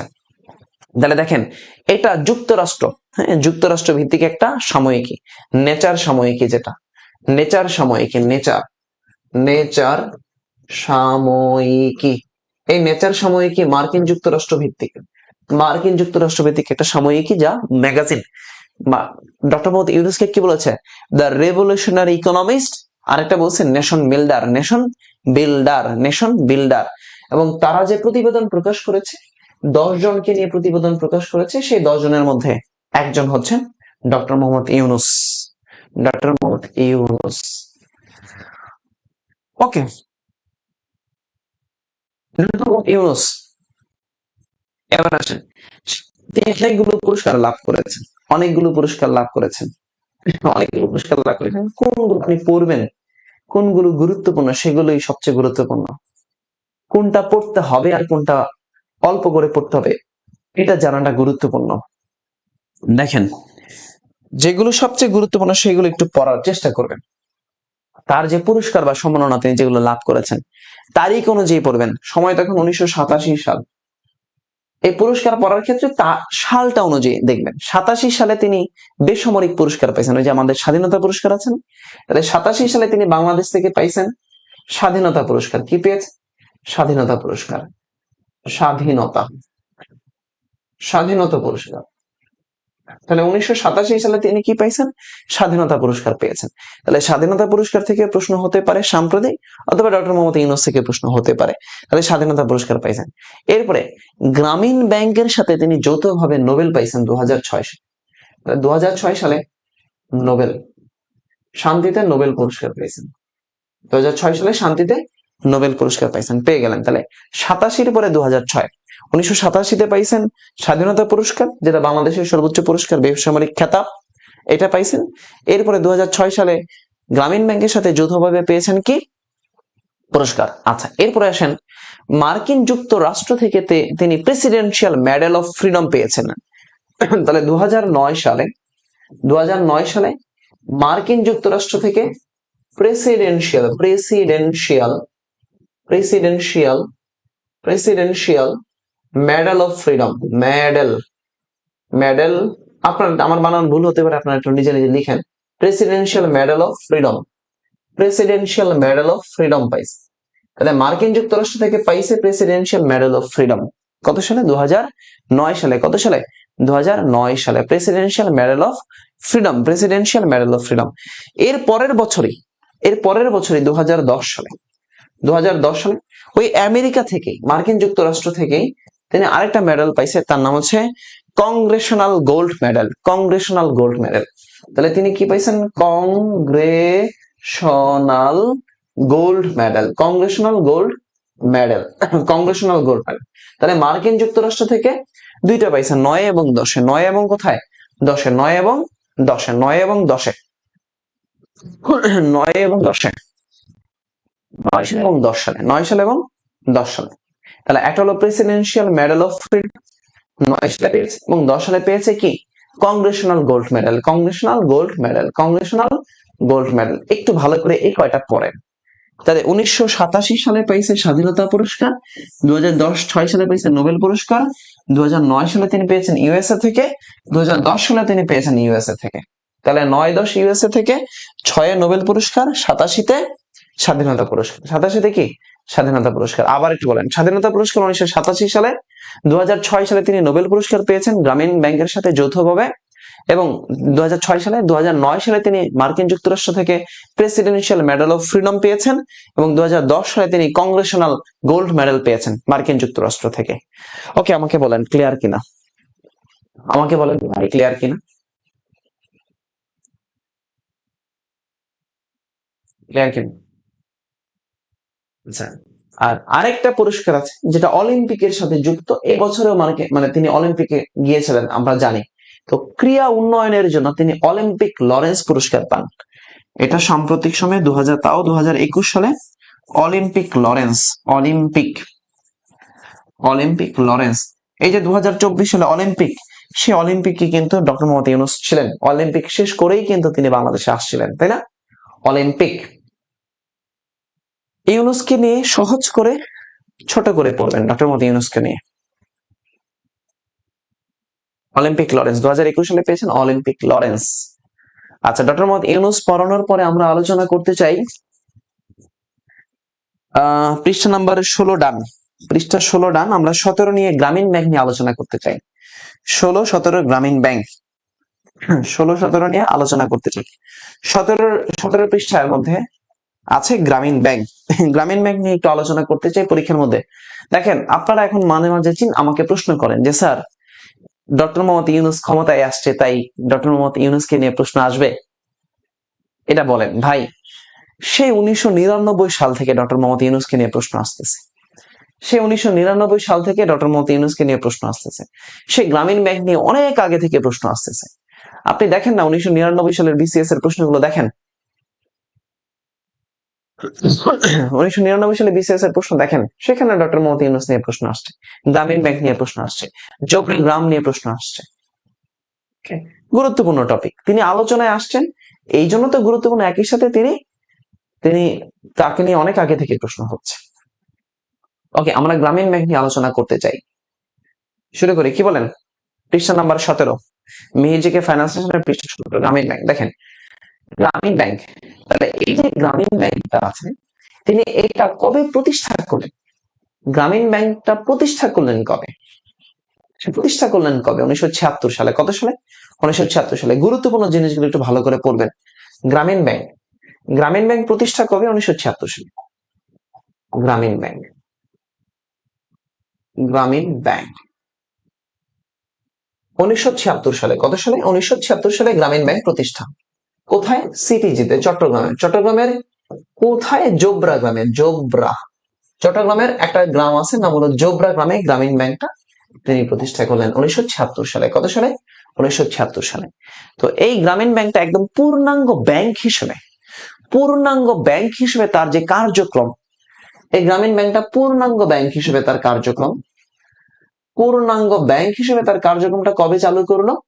1983 সাল থেকে। কত সাল থেকে? 1983 সাল থেকে। তাহলে 76 সালে এটা প্রথমে শুরু হলো, এরপরে আনুষ্ঠানিকভাবে পূর্ণাঙ্গভাবে তার কার্যক্রমটা শুরু হলো 1983 সাল থেকে। কত সাল থেকে? 83 সাল থেকে। কত সাল থেকে? 83 সাল থেকে। কত সাল থেকে? 83 সাল থেকে। আচ্ছা, এই গ্রামীণ ব্যাংক থেকে প্রথম যে ঋণ গ্রহণ করেছিল যে মহিলাটা, তার নাম হচ্ছে সুফিয়া বেগম। এটা অনেকবার আসছে পরীক্ষায়, আরো অনেক 2006-7 সালের দিকে এই প্রশ্ন আসছে। গ্রামীণ ব্যাংক থেকে প্রথম ঋণ নেন, গ্রামীণ ব্যাংক থেকে প্রথম ঋণ নেয় যে মহিলাটা, তার নাম হচ্ছে সুফিয়া বেগম। সুফিয়া বেগম, বেগমের নাম কি? সুফিয়া বেগম। গ্রামীণ ব্যাংক থেকে প্রথম ঋণ নেয় যে গৃহবধূ, তার নাম হচ্ছে সুফিয়া বেগম। কি নাম? সুফিয়া বেগম। আচ্ছা, তো এই গ্রামীণ ব্যাংক কি কাজ করে? কাজ কি? তিনি ক্ষুদ্র ঋণ নেয়, গৃহ ঋণ দেয়। কি দেয়? ক্ষুদ্র ঋণ দেয় না, গৃহ ঋণ দেয় না, এরপরে সেচ ঋণ দেয়, মৎস্য খামারের জন্য ঋণ দেয়। অর্থাৎ সামাজিক উন্নয়নের জন্য যে ঋণগুলো দেয়, কে দেয়? গ্রামীণ ব্যাংক দেয়। সামাজিক উন্নয়নের জন্য ক্ষুদ্র ঋণ দেয়, গৃহ ঋণ দেয়, সেচ ঋণ দেয়, মৎস্য খামারের জন্য ঋণ দেয়। অর্থাৎ সমাজে ক্ষুদ্র ঋণ দেয়। কি দেয়? ক্ষুদ্র ঋণ দেয় গ্রামীণ ব্যাংক। এবার আসেন, এই গ্রামীণ ব্যাংকের যে ধারণা, গ্রামীণ ব্যাংকের এই ধারণাটা নিয়ে পৃথিবীতে আরেকটা দেশ আছে যে কিনা তাদের দেশে এই ঋণটা চালু করেছে, এই ক্ষুদ্র ঋণটা চালু করেছে। অর্থাৎ গ্রামীণ ব্যাংকের এই কনসেপ্টটা নিয়ে পৃথিবীতে আরেকটা দেশ আছে যেও কিনা ক্ষুদ্র ঋণ চালু করেছে, সেই দেশটার নাম হচ্ছে জাপান। তাহলে গ্রামীণ ব্যাংকের কনসেপ্ট নিয়ে বা গ্রামীণ ব্যাংকের আদলে কোন দেশ ক্ষুদ্র ঋণ চালু করেছে? জাপান। কোন দেশ? কোন দেশ ক্ষুদ্র ঋণ চালু করেছে? জাপান। তাহলে গ্রামীণ ব্যাংকের আদলে বা গ্রামীণ ব্যাংকের কনসেপ্টটা নিয়ে কোন দেশ ক্ষুদ্র ঋণ চালু করেছে? জাপান চালু করেছে। এবার প্রশ্ন হলো, এই গ্রামীণ ব্যাংকটা, এই ব্যাংকের কনসেপ্টটা নিয়ে পৃথিবীতে প্রথম কোন দেশ চালু করেছে? এই কনসেপ্টটা প্রথম কোন দেশ চালু করেছে? অর্থাৎ বাংলাদেশের এই গ্রামীণ ব্যাংকের একটু বুঝতে হবে কোশ্চেন এখানে যারা মালয়েশিয়া বলতেছেন, জাপান বলতেছেন, বুঝে খেয়াল করেন। প্রথম গ্রামীণ ব্যাংকের সর্বপ্রথম মালয়েশিয়া এটা অ্যাপ্লাই করলো, সর্বপ্রথম মালয়েশিয়া। অর্থাৎ গ্রামীণ ব্যাংকের কনসেপ্ট নিয়ে সর্বপ্রথম যে দেশটা চালু করলো তার নাম হচ্ছে মালয়েশিয়া। অর্থাৎ গ্রামীণ ব্যাংকের এই কনসেপ্টটা সর্বপ্রথম পৃথিবীতে যে দেশ, বাংলাদেশের বাইরে, বাংলাদেশ তো প্রথম করলো, এরপরে পৃথিবীতে যে দেশ প্রথম করলো তার নাম হচ্ছে মালয়েশিয়া। এবং মালয়েশিয়ার পরে যে দেশটা করলো এশিয়া, তার নাম হচ্ছে জাপান। কি নাম? জাপান। মালয়েশিয়ার পরে কে করলো? জাপান। তাহলে প্রশ্ন এভাবে আসবে যে গ্রামীণ ব্যাংকের আদলে পৃথিবীর কোন দেশ ক্ষুদ্র ঋণ চালু করেছে? অপশন দেখবেন, প্রশ্ন আসবে গ্রামীণ ব্যাংকের আদলে পৃথিবীর কোন দেশ ক্ষুদ্র ঋণ চালু করেছে? অপশন দেখবেন, মালয়েশিয়া এবং জাপান উভয়ই আছে কিনা, মালয়েশিয়া এবং জাপান উভয়ই আছে কিনা। এবং প্রশ্নটা যদি এমন হয় গ্রামীণ ব্যাংকের আদলে কোন দেশ ক্ষুদ্র ঋণ চালু করেছে, তাহলে আপনি জাপানটা দাগান। আর যদি বলে দেয় স্পেসিফিক ভাবে প্রথম কোন দেশ, তাহলে আপনি মালয়েশিয়া দাগাবেন। ওকে, আচ্ছা খেয়াল করেন, গ্রামীণ ব্যাংক। ওকে, পৃষ্ঠা নাম্বার 17 পর্যন্ত আমরা আলোচনা করেছি। পৃষ্ঠা নাম্বার 17 পর্যন্ত আমরা আলোচনা করেছি। ওকে, ডান কিনা বলেন। পৃষ্ঠা নাম্বার 17, পৃষ্ঠা 17। এরপরে আসেন পৃষ্ঠা 18। 18 পৃষ্ঠাতে আছে ওই যে বিমূর্ত সংস্কৃতি এবং জিআই পণ্য। জিআই পণ্য নিয়ে মাথা নষ্ট করে ফেলেন আমাকে প্রতিবার। স্যার জিআই পণ্য প্রতিদিন বাড়ছে, প্রতিদিন বাড়ছে, কোনটা পড়বো, এতগুলো কিভাবে মনে রাখবো? একটু পড়াই দিব সহজ করে। কি পড়বেন জিআই পণ্য থেকে, কিভাবে পড়বেন একটু খেয়াল করেন। পৃষ্ঠা 18, পেজ 18। পেজ কত? পেজ হচ্ছে 18। পেজ 18। ওকে, পেজ 18, 17 পর্যন্ত ক্লিয়ার। এবার পেজ 18। বাংলাদেশের বিমূর্ত সাংস্কৃতিক ঐতিহ্য, যেটা ইনটেনজিবল কালচারাল হেরিটেজ, যেটা ইনটেনজিবল কালচারাল হেরিটেজ, কিভাবে বলবেন, কিভাবে পরীক্ষা আসে এই কালচারাল হেরিটেজ থেকে? দেখেন, বিমূর্ত ধারা, বিমূর্ত সংস্কৃতি, যেটা ইনটেনজিবল কালচারাল হেরিটেজ, যেটা, তাহলে এই যে বিমূর্ত সংস্কৃতি, তাহলে বিমূর্ত সংস্কৃতি বা ধারা, সাংস্কৃতিক ঐতিহ্য, যেটা বিমূর্ত সাংস্কৃতিক ঐতিহ্য বলতে পারি আমরা। এই বিমূর্ত সাংস্কৃতিক ঐতিহ্য হচ্ছে বর্তমানে 5টা। কয়টা? 5টা। প্রশ্ন কেমনে আসতে পারে শোনেন। এই বিমূর্ত ঐতিহ্য অর্থাৎ ICH, intangible cultural heritage, ICH, এই ইনটেনজিবল কালচারাল হেরিটেজ, এটাকে স্বীকৃতি দেয় ইউনেস্কো। তাহলে ইউনেস্কো কি নিয়ে কাজ করে? UNESCO united nations educational scientific cultural organisation, তাই না? ইউনেস্কো। তাহলে ইউনেস্কো কাজ করে এডুকেশন নিয়ে, শিক্ষা নিয়ে এবং কালচারাল সংস্কৃতি নিয়ে। তাহলে এটা স্বীকৃতি দেয় কে? স্বীকৃতি দেয় হচ্ছে ইউনেস্কো। কে দেয়? ইউনেস্কো। তাহলে এখনো পর্যন্ত ইউনেস্কো বাংলাদেশের এরকম বিমূর্ত সংস্কৃতি বলছে 5টা। কয়টা বলছে? 5টা বলছে। এর মধ্যে সর্বপ্রথম হচ্ছে বাউল গান। সর্বপ্রথম যেটা, সেটা বাউল গান 2008 সালে হয়েছে। কত সালে? 2008 সালে হয়েছে। এর পরের আর সালগুলো আপনার পড়া লাগবে না। এরপরে আর সালগুলো পড়া লাগবে না যে কোনটা কত সালে হয়েছে, লাগবে না। প্রথম হচ্ছে বাউল গান, দ্বিতীয় হলো জামদানি শাড়ি। তাহলে প্রথম বাউল গান, এরপরে হলো জামদানি শাড়ি। জামদানি, আমাদের যে জামদানি শাড়ি সেটা। 3 নাম্বার হচ্ছে পয়লা বৈশাখে যে মঙ্গল শোভাযাত্রা করি না আমরা, সে মঙ্গল শোভাযাত্রা। কি বললাম? মঙ্গল শোভাযাত্রা।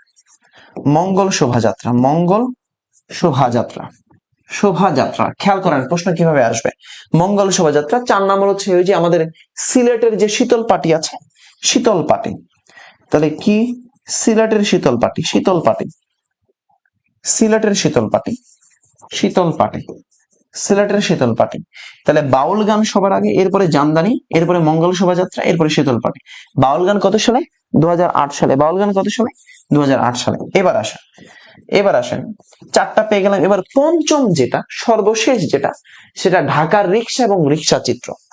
ঢাকার রিক্সা আর হচ্ছে এই রিক্সার পেছনে যে রিক্সা চিত্র আছে, সেই রিক্সা চিত্র। ঢাকার রিক্সা এবং রিক্সা চিত্র। এই ঢাকার রিক্সা এবং রিক্সা চিত্রকে ওরা স্বীকৃতি দিয়েছে 2023 সালে। কত সালে? 2023। এটা পড়তে হবে। তাহলে প্রথম 2008 সালে আর সর্বশেষ 2023 সালে। তাহলে প্রশ্ন হবে ইউনেস্কোর কালচারাল হেরিটেজ, প্রথম ইউনেস্কোর কালচারাল হেরিটেজ কোনটা? ইউনেস্কোর প্রথম কালচারাল বাংলাদেশের স্বীকৃতি দিয়েছে বাউল। কোনটা? বাউল। আর সর্বশেষ দিয়েছে 2023 সালে ঢাকার রিক্সা এবং রিক্সা চিত্র। এইবার আসেন প্রশ্ন কেমনে আসবে। প্রশ্ন আসবে এই কালচারাল হেরিটেজকে স্বীকৃতি দেয় কে? ইউনেস্কো।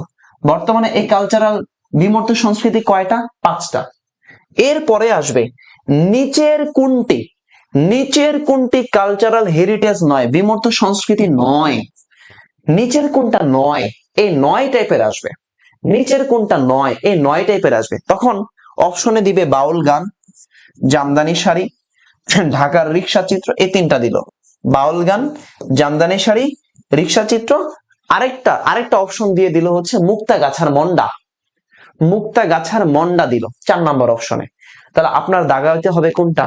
মুক্তাগাছার মন্ডা। কি দাগাতে হবে? মুক্তাগাছার মন্ডা। বুঝাইতে পারলাম যে কোনটা সংস্কৃতি আর কোনটা না, এভাবে দিবে। বুঝাইতে পারলাম কি?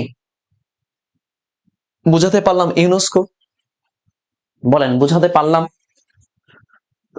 তাহলে ইউনেস্কোর বিমূর্ত ঐতিহ্য ইনটেনজিবল হেরিটেজ যেটা, কিভাবে প্রশ্নটা হতে পারে? ক্লিয়ার? এবার আসেন, এই ইউনেস্কো বিশ্ব ঐতিহ্য ওয়ার্ল্ড হেরিটেজ যেগুলো দেয়, ইউনেস্কোর বিশ্ব ঐতিহ্য, এই ইউনেস্কোর বিশ্ব ঐতিহ্য হচ্ছে, ইউনেস্কোর বিশ্ব ঐতিহ্য, এই বিশ্ব ঐতিহ্য নিয়ে প্রশ্ন অনেকবার হয়েছে। বিশ্ব ঐতিহ্য হচ্ছে তিনটা।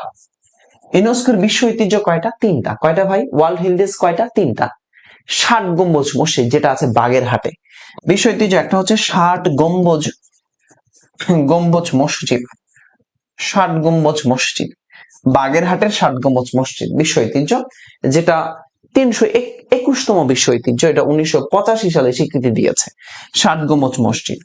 এরপরে আমাদের নওগাঁ, পাহাড়পুরের নওগাঁ আছে না, সোমপুর মহাবিহার, তাহলে এটাকে আমরা বলি পাহাড়পুর বিহার, পাহাড়পুর বা সোমপুর মহাবিহার, সোমপুর মহাবিহার, পাহাড়পুর বিহার বা সোমপুর মহাবিহার। আর সর্বশেষ হচ্ছে সুন্দরবন, সুন্দরবন। প্রশ্ন যেভাবে আসে, প্রশ্ন যেভাবে আসে সহজ করে করবেন।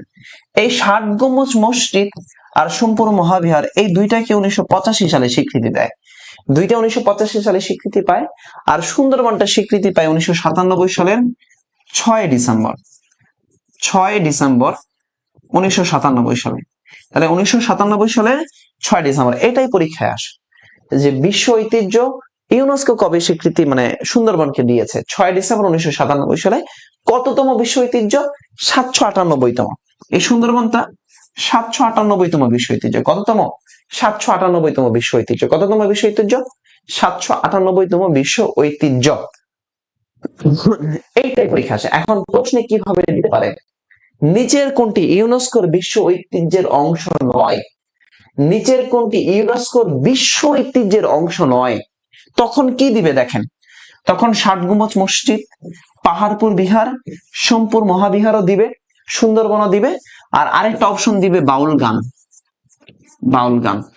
তাহলে আপনার কাছে কনফিউশন লাগতে পারে যে ভাই বাউল গান তো বিশ্ব ঐতিহ্য পড়ছি আমরা, বাউল গান বিশ্ব ঐতিহ্য না, বাউল গান পড়ছি ইনটেনজিবল হেরিটেজ, বাউল গানটা হলো ইনটেনজিবল হেরিটেজ। অর্থাৎ ইউনেস্কো যেগুলোকে স্বীকৃতি দিয়েছে এরকম 4টা অপশনে দিয়ে দিবে। এখন বিচার করতে হবে কোনটা বিশ্ব ঐতিহ্য আর কোনটা ইনটেনজিবল হেরিটেজ, এটা একটু ভালো করে বিচার করে দেখে আনসারটা দেখাতে হবে। বুঝাইতে পারলাম? বুঝাতে পারলাম? বোঝাতে পারলাম আশা করি বোঝাতে। আরেকটা, অথবা বাউল গান না দিয়ে এখানে হয়তো আপনাকে দিয়ে দিতে পারে, এখানে বাউল গান না দিয়ে আপনাকে দিয়ে দিতে পারে টাঙ্গুয়ার হাওর, টাঙ্গুয়ার হাওর, টাঙ্গুয়ার হাওর দিয়ে দিতে পারে। কেন? কারণ এই টাঙ্গুয়ার হাওরটা হলো রামসার সাইট।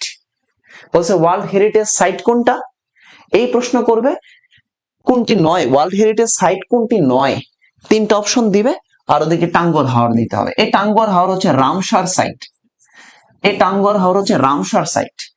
ইরানের রামসার থেকে এটাকে স্বীকৃতি দেয়, এটা হলো রামসার সাইট, রামসার সাইট। তাহলে রামসার সাইট হচ্ছে টাঙ্গুয়ার হাওর একটা, আর হচ্ছে সুন্দরবন। বাংলাদেশের রামসার সাইট আছে দুইটা, একটা হচ্ছে টাঙ্গুয়ার হাওর আর একটা হলো সুন্দরবন। টাঙ্গুয়ার হাওর এটা কি?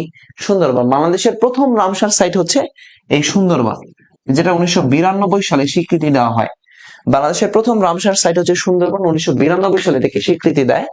আর টাঙ্গুয়ার হাওরকে দেওয়া হয় 2000 সালে। টাঙ্গুয়ার হাওরকে দেওয়া হয় কত সালে? 2000 সালে স্বীকৃতি দেওয়া হয়। কত সালে? 2000 সালে টাঙ্গুয়ার হাওরকে স্বীকৃতি দেয়। এইবার আপনাকে প্রশ্ন করতে পারে যে নিচের কোনটা, নিচের কোনটা রামসার সাইটের অন্তর্ভুক্ত নয়? নিচের কোনটি রামসার সাইটের অন্তর্ভুক্ত নয়? নিচের কোনটি রামসার সাইটের অন্তর্ভুক্ত নয়? তখন খেয়াল করবেন, তখন অপশন দিবে টাঙ্গুয়ার হাওর, টাঙ্গুয়ার হাওর, সুন্দরবন, আর ওদিকে 60 গম্বুজ মসজিদ দিয়ে দিল, সুনামগঞ্জের টাঙ্গুয়ার হাওর, ওদিকে 60 গম্বুজ মসজিদ দিল। তখন আপনি কিন্তু দেখাইতে হবে 60 গম্বুজ মসজিদ। তাহলে প্রশ্নের ক্যাটাগরিটা কিভাবে হবে আমি কি বুঝাইতে পারলাম?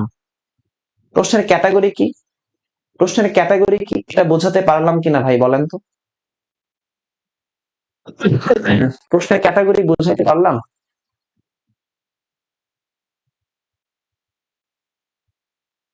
আমি আপনাকে ইউনেস্কোর intangible heritage site, world heritage site আর রামসার সাইট, তিনটা সাইট থেকে কিভাবে প্রশ্ন আসবে এই ক্যাটাগরি বুঝাইতে পারলাম আপনাকে? বুঝছেন? এই বছর আমি আমার বিউপির পরীক্ষার আগে স্টুডেন্টদেরকে বলেছিলাম যে এইভাবে প্রশ্ন আসবে, এবং ইভেন আসছেও বিউপিতে, যে নিচের কোনটা জিআই পণ্য নয়। এই যে এখনই আমরা জিআই পণ্য নিয়ে আলোচনা করব। মিহিরজিকে পেজ নাম্বার হচ্ছে 18 নম্বর পেজ, জিআই পণ্য। প্রেশার নিয়েন না, প্রেশার নেবেন না, আস্তে ধীরে পড়েন, কুল থাকেন, আপনাকে পড়াই দিব সব। কুল থাকেন, কুল থাকেন। তার আগে একটু বলে দেই যে আপনারা যারা এখনো মিহির জিকে ফাইনাল সাজেশনটা সংগ্রহ করেন নাই, আল্লাহ ভরসা সংগ্রহ করে নেন। আর এই জিকে ট্যালেন্ট হান মডেল টেস্ট বইটা, এটা যেটা আছে, তো এটার উপরে আজ রাত 10টায় অর্ণব স্যার পেজ থেকে পেজের নামও লিখে দিই, অর্ণব স্যার। অর্ণব স্যার, যারা এখনো অর্ণব স্যার পেজে যুক্ত হন নাই তারা যুক্ত হয়ে যান। ORNOB, অর্ণব স্যার পেজ থেকে এই ট্যালেন্ট হান্ট বইয়ের উপরে আজকে দ্বিতীয় ক্লাস হবে, যেখানে 5 নম্বর মডেল টেস্ট থেকে 10 পর্যন্ত সলভ করানো হবে। আমি করাই দিব ইনশাআল্লাহ, আর এই বই তো আমি সলভ করাচ্ছি। আপনারা যদি কখনো মনে করেন যে সাধারণ জ্ঞান অনলাইনে পড়বেন, আপনাদের যাদের রাজশাহী টার্গেট, গুচ্ছ টার্গেট, চবি টার্গেট, জিএসটি, সাস্ট, খুলনা বা মানে সিও মেনে হচ্ছে কুমিল্লা, খুলনা, এই ইউনিভার্সিটি গুলো যাদের টার্গেট, যদি কখনো মনে করেন যে স্যার আমি জেনারেল নলেজ পড়তে চাই, আপনারা বিভিন্ন সময় মিহির স্যারকে নক দেন যে স্যার আপনাদের কোর্স আছে কিনা। নর্মালি মিহির স্যার অনলাইনে পড়ান না, কোর্সে পড়ান না। সো আমি মিহির জিকের এক্সাম থেকে শুরু করে সকল অনলাইন ব্যাচ আমি পড়াই। হ্যাঁ, মিহির জিকের সিরিজ থেকে যত অনলাইন ব্যাচ আছে সব আমি পড়াই, এবং এক্সাম সব আমি পরিচালনা করার দায়িত্বে থাকি। সো কেউ যদি মনে করেন যে আপনি পড়তে চান, তাহলে এই যে 01727998624 এই নাম্বারে জাস্ট একটা হোয়াটসঅ্যাপ করবেন, তাহলে হবে 1020 টাকা নর্মালি জেনারেল নলেজের কোর্স ফি, আপনি ভর্তি হতে পারবেন সেখানে। কেউ যদি মনে করেন সেখানে ভর্তি হতে পারবেন। ওকে, একজন বলছে যে ভাই প্রিলিমিনারি বিসিএস এর জন্য গত বছরের বিসিএস এ এখান থেকে কোশ্চেন আমি নিজে দাগিয়ে দেখিয়েছিলাম। ফাইনাল সাজেশন এবং আমাদের বই থেকে দাগিয়ে 63টা কোশ্চেন আমি নিজে দাগিয়ে দিয়েছিলাম। এখানে আমি এই যে এই বইয়ের মধ্যে যে দাগগুলো দেখেন, এগুলো নিজে আমার লেখা, যে এখানে দাগ দিয়ে দেয় এগুলো আমার লেখা এই বই থেকে। এবং দাগানোর পরে আমি আবার বিসিএস এর প্রশ্ন সলভ ক্লাসটাও নিয়েছিলাম। তো আপনি বিসিএস এর জন্য 47 যাদের টার্গেট, নির্দ্বিধায় পড়তে পারেন আপনি। এবং কেউ যদি মনে করেন 47-এর কোর্স নেবেন, তাহলে কোর্সও আছে, সেখানে রেকর্ড ক্লাস আছে, আপনি কোর্স রেকর্ড ক্লাস দেখে বইটাও শেষ করতে পারবেন আল্লাহ ভরসা। এটা শেষ করানোর দায়িত্ব আমি নিয়েছি ফ্রি অফ কস্ট, কোনো মানি ছাড়া, টাকা ছাড়া। এটা শেষ করবে ইনশাল্লাহ। আসেন আমরা জিআই পণ্য নিয়ে একটু আলোচনা করে দিই শেষ মুহূর্তে। জিআই পণ্য কিভাবে পড়বেন, কেমনে পড়বেন, সব মুখস্থ করতে হবে কিনা। জিআই মানে হচ্ছে জিওগ্রাফিক্যাল ইন্ডিকেশন বা ভৌগোলিক নির্দেশক পণ্য। জিআই মানে হচ্ছে জিওগ্রাফিক্যাল ইন্ডিকেশন বা ভৌগোলিক নির্দেশক পণ্য। জিআই পণ্য মানে কি? জিওগ্রাফিক্যাল ইন্ডিকেশন বা ভৌগোলিক নির্দেশক পণ্য, তাই তো? আচ্ছা, এই জিআই পণ্যকে স্বীকৃতি দেয় যে সংস্থাটা, তার নাম হচ্ছে WIPO। জিআই পণ্যকে স্বীকৃতি দেয় যে সংস্থা, তার নাম হচ্ছে WIPO, অর্থাৎ world intellectual property organisation. World intellectual property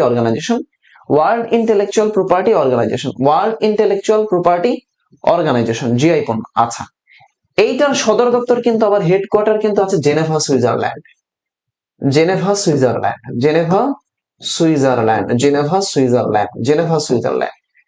এই যে জেনেভার যে শহরটা আছে, এই জেনেভাকে বলা হয় সম্মেলনের শহর, সিটি অফ কনফারেন্স। তাহলে এই জেনেভা সুইজারল্যান্ডে আছে WIPO এর সদর দপ্তর। ওকে, আচ্ছা, তাহলে জিআই পণ্যকে স্বীকৃতি দেয় কে? স্বীকৃতি দেয় যে আন্তর্জাতিক সংস্থা তার নাম হচ্ছে, সনদ প্রদান করে কে? ডাব্লিউআইপিও। ডাব্লিউআইপিও। আর এর প্রেক্ষাপটে বাংলাদেশ ডাব্লিউআরপি এর কাছে আবেদন করে, ডাব্লিউআইপিও স্বীকৃতি দেয়, স্বীকৃতি দেওয়ার পরে বাংলাদেশের যে ডিপিডিটি আছে, ডিপিডিটি, বাংলাদেশের ডিপিডিটি, এই ডিপিডিটি অর্গানাইজেশনটা কি? অর্থাৎ বাংলাদেশ শিল্প মন্ত্রণালয়ের অধীনে, কি বললাম, বাংলাদেশের যে শিল্প মন্ত্রণালয় আছে, শিল্প মন্ত্রণালয়, মন্ত্রণালয়, শিল্প মন্ত্রণালয়, বাংলাদেশের শিল্প মন্ত্রণালয়ের অধীনে যে প্রতিষ্ঠানটা আছে তার নাম হচ্ছে patents design and trademark. Patents design and trademark, patents design and trademark, patents design, বইয়ে লেখা লাগবে না, বইয়ে আছে, যাদের কাছে বই আছে তারা তো পাবেনি। Patent design and trademark, trademark, এই পেটেন্ট ডিজাইন এবং ট্রেডমার্ক সে কি করে? বাংলাদেশের এই জিআই পণ্যের সনদটা দেয়, পেটেন্ট ডিজাইন এবং ট্রেডমার্ক সনদটা দেয় শিল্প মন্ত্রণালয়ের অধীনে। আচ্ছা, এবার আসেন, বর্তমানে বর্তমানে জিআই পণ্য আসলে কয়টা? সনদ লাভ করছে এরকম জিআই পণ্য হচ্ছে 51টা। কয়টা ভাই? সনদ প্রাপ্ত, সনদ প্রাপ্ত, সনদ প্রাপ্ত জিআই পণ্য হচ্ছে 51টি। কয়টি ভাইয়া? সনদ প্রাপ্ত জিআই পণ্য হচ্ছে 51টা। কয়টা? 51টা। অর্থাৎ এই 51তম জিআই পণ্য সনদ প্রাপ্ত যেটা, সেটা হচ্ছে দিনাজপুরের বেদানা লিচু। দিনাজপুরের যে বেদানা লিচু আছে না, সেটা লিচু, লিখে রাখতে পারেন দিনাজপুরের লিচু, দিনাজপুরের বেদানা লিচু, বেদানা লিচু, লিচুটা দিনাজপুরের কি? বেদানা লিচু যেটা আছে সেটা 51তম, অর্থাৎ এটা স্বীকৃতি প্রাপ্ত জিআই পণ্য, মানে এটা সনদ লাভ করেছে। কি করেছে? সনদ লাভ করেছে। কি করেছে? সনদ লাভ করেছে এই পণ্যটা। এবার আসেন, এখনো পর্যন্ত জিআই পণ্যের জার্নাল ভুক্ত হয়েছে, জার্নালে ভুক্ত হয়েছে এরকম পণ্য হলো 56টা।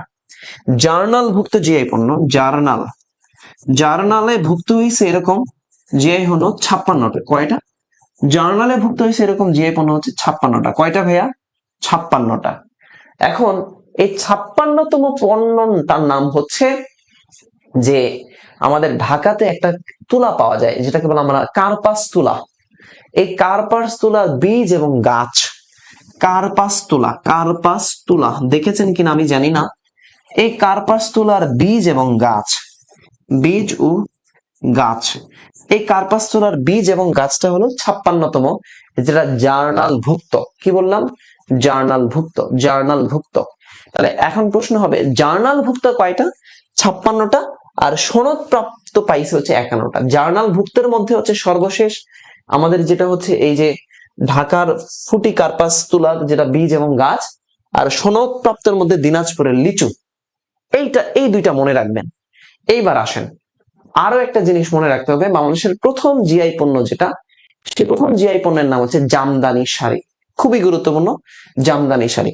তাহলে প্রথম জিআই পণ্য, বাংলাদেশের প্রথম জিআই পণ্য হলো জামদানি শাড়ি, জামদানি শাড়ি। প্রথম জিআই পণ্যের নাম হচ্ছে জামদানি শাড়ি, জামদানি শাড়ি, যেটা 2016 সালে সে পাইছে। 2016 সাল, জামদানি শাড়ি 2016 সালে স্বীকৃতি পায়, জামদানি শাড়ি 2016 সালে স্বীকৃতি পায়। এবার প্রশ্ন কেমনে আসবে ভাই? প্রশ্ন কিভাবে আসবে? প্রশ্ন দিবে না নিচের কোনটি জিআই পণ্য, এরকম প্রশ্ন আর আসবে না, এরকম প্রশ্ন আসার সম্ভাবনাও কম। প্রশ্ন আসতে পারে জিআই পণ্য স্বীকৃতি দেয় কে? ডাব্লিউআইপিও। জিআই পণ্য বাংলাদেশের কোন প্রতিষ্ঠান সনদ প্রদান করে? ডিপিডিটি। প্রশ্ন আসবে বাংলাদেশের প্রথম জিআই পণ্য কোনটা? প্রশ্ন আসবে বাংলাদেশের প্রথম জিআই পণ্য কোনটা? প্রথম জিআই পণ্য কোনটা? প্রথম জিআই পণ্য কোনটা? সে প্রথম জিআই পণ্য হচ্ছে আমাদের এই জামদানি শাড়ি। প্রশ্ন আসবে নিচের কোনটা জিআই পণ্য না? নিচের কোনটা জিআই পণ্য না? তখন 3টা জিআই পণ্যের নাম দিবে আর একটা বিশ্ব ঐতিহ্য নাম দিয়ে দিবে। যেমন সাপোজ আমি একটা প্রশ্নের প্যাটার্ন দেখাই, নিচের কোনটি জিআই পণ্য নয়? নিচের কোনটি জিআই পণ্য নয়? নয় প্রশ্নবদ্ধ, নয়, কোনটা না? তাহলে 1 নম্বর অপশন দিল জামদানি শাড়ি, 2 নম্বর অপশন দিল আমরা ইলিশ, 3 নম্বর অপশন দিল হচ্ছে আমাদের খিরসাপাতি আম, আর 4 নম্বর অপশন দিল 4 নম্বর অপশন দিল, 4 নম্বর অপশন দিল হচ্ছে ওই যে এই অপশন ধরেন এই থেকে দিয়ে দিল ওই যে কি বলে এটাকে কিছুটা মানে আমরা এই পড়লাম না এই যে ইন্টেজিবল হেরিটেজ সাইট, সেই ইন্টেজিবল হেরিটেজ সাইজের মধ্যে দিয়ে দিল মঙ্গল শোভাযাত্রা, মঙ্গল শোভাযাত্রা, মঙ্গল শোভাযাত্রা। তাহলে নয় কোনটা? মঙ্গল শোভাযাত্রা। তাহলে এই জামদানি শাড়ি, ইলিশ, আম এগুলো জিআই পণ্য। অথবা অথবা এমন ভাবে প্রশ্ন দিবে, অথবা এমন ভাবে প্রশ্ন দিবে নিচের কোন পণ্যটি, নিচের কোনটি, নিচের কোনটি একই সাথে, এই অপশনটাই বিচার করেন, এটাই অপশন। এবার প্রশ্ন প্যাটার্নটা চেঞ্জ করছি।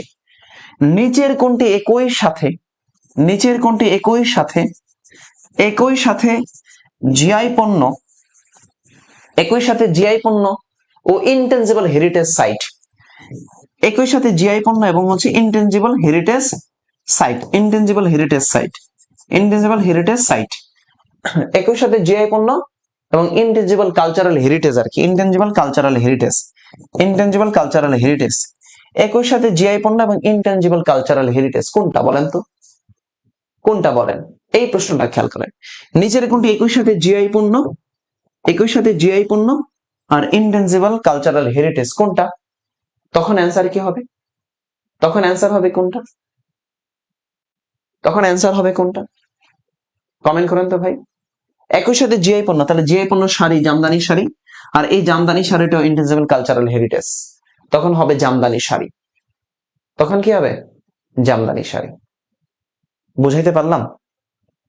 এখন জিআই পণ্য আগে যেভাবে প্রশ্ন হয়েছে কোনটা নিচের কোনটি জিআই পণ্য, নিচের কোনটি সর্বশেষ প্রাপ্ত হয়েছে, এই টাইপের একটু কম আসবে, কোনটি নয় এই টাইপের আসবে, ঠিক শিখিয়ে দেয়, এই টাইপের প্রশ্নগুলো আসবে। ক্লিয়ার? আমি আপনাদেরকে বোঝাতে পারলাম ভাই ব্রাদার, কলিজার ভাই ব্রাদার, আপনারা বোঝাতে পারলাম সত্যি? সত্যি কথা। ফাইনাল সাজেশন থেকে বিসিএস 63টা কোশ্চেন কমন ছিল। ফাইনাল সাজেশন থেকে, ফাইনাল সাজেশন থেকে, ফাইনাল সাজেশন এবং পূর্ণাঙ্গ বই থেকে আমরা 2-4টা কোশ্চেন কমন দেখিয়েছি, আর অধিকাংশ কোশ্চেনই আমাদের আমাদের ছিল ফাইনাল সাজেশন থেকে। বুঝাইতে পারলাম ব্রাদার? কে যেন কমেন্ট করেছেন, কে যেন কমেন্ট করেছেন। আপনি 47তম বিসিএস এর জন্য পড়েন ভাই, মানে মানে মানুষ তো বিশ্বাস করে না, সব মানুষ তো আর ঠকায় না রে ভাই। মানুষ তো অন্তত কথাগুলোকে বিশ্বাস করে, যে একজন স্যার এসে, শিক্ষক এসে বললেন যে আপনি একটু বইটা পড়েন, সামনে বিসিএস এর জন্য কোশ্চেন কমন পাবেন। মানুষ, সব মানুষ তো আর মিথ্যা বলে না রে ভাই। ক্লাসে দাঁড়িয়ে, এটা তো শ্রেণীকক্ষ, এই এই যখন আপনাদেরকে পড়াচ্ছি তখন এটা হলো একটা শ্রেণীকক্ষ, শ্রেণীকক্ষে দাঁড়িয়ে শিক্ষক আসলে মানে মিথ্যা বলে না, এটাই সত্যি। আপনি আমার কথা বিশ্বাস করে একটু পড়েন না ফাইনাল সাজেশন, কয়টা কোশ্চেন কমন আসছে বিগত সময়ে একটু শুনলেন তো, অনেকবার অনেকবার বলা হয়েছে, একটু পড়েন, পড়লে দেখবেন ইনশাল্লাহ কমন পাবেন, আল্লাহ ভরসা। মানে ওই যে একটা কথা আছে যে অবিশ্বাস করা থেকে বিশ্বাস করে ঠকে যাওয়া ভালো। আপনি বিশ্বাস করে একটু পড়েন, পড়ে দেখবেন যে আপনি যদি একটু সাধারণ জ্ঞানের বেসিকটা ভালো থাকে, তাহলে আপনি অনায়াসে সাধারণ জ্ঞানে বিসিএস এ মানে বাংলাদেশ, আন্তর্জাতিক, ভূগোল সহ 60 মার্কের মধ্যে আপনি অন্তত 50+ দাগাইতে পারবেন। 50টা অ্যাটলিস্ট আপনি দাগাইতে পারবেন যদি আপনার বেসিক ভালো থাকে। ওই 2-4টা আমারও ভুল হয়ে যায়, 2-4টা একটা দাগাইতে গিয়ে অন্যটা দাগাই ফেলি, এটা আমারও ভুল হয়। আর ঢাকা ইউনিভার্সিটির কথা অ্যাডমিশনে বলেন, দাম কত? দাম হচ্ছে, দাম কত? দাম হচ্ছে হলো আপনার 220 টাকা। ভাই অ্যাডমিশনে কেমন কমন আসে বলেছি অনেকবার, ঢাকা ইউনিভার্সিটিতে বিগত সময়ে 27টা কমন ছিল, রাজশাহীতে একদম সর্বোচ্চ কমন ছিল, জাহাঙ্গীরনগরে কমন ছিল, বিইউপি তো এই বছরে দেখিয়েছি কমন। ফাইনাল সাজেশন তো দেখাতে পারিনি, কারণ হলো ফাইনাল সাজেশন তখন বের হয় নাই, আমি নিজেকে বই থেকে দেখিয়েছি। ওকে,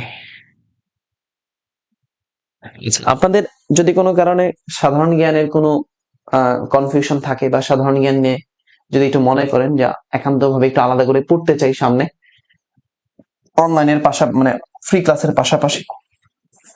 তাহলে 01727998624, এটা হোয়াটসঅ্যাপে নক দেবেন এই নাম্বারে।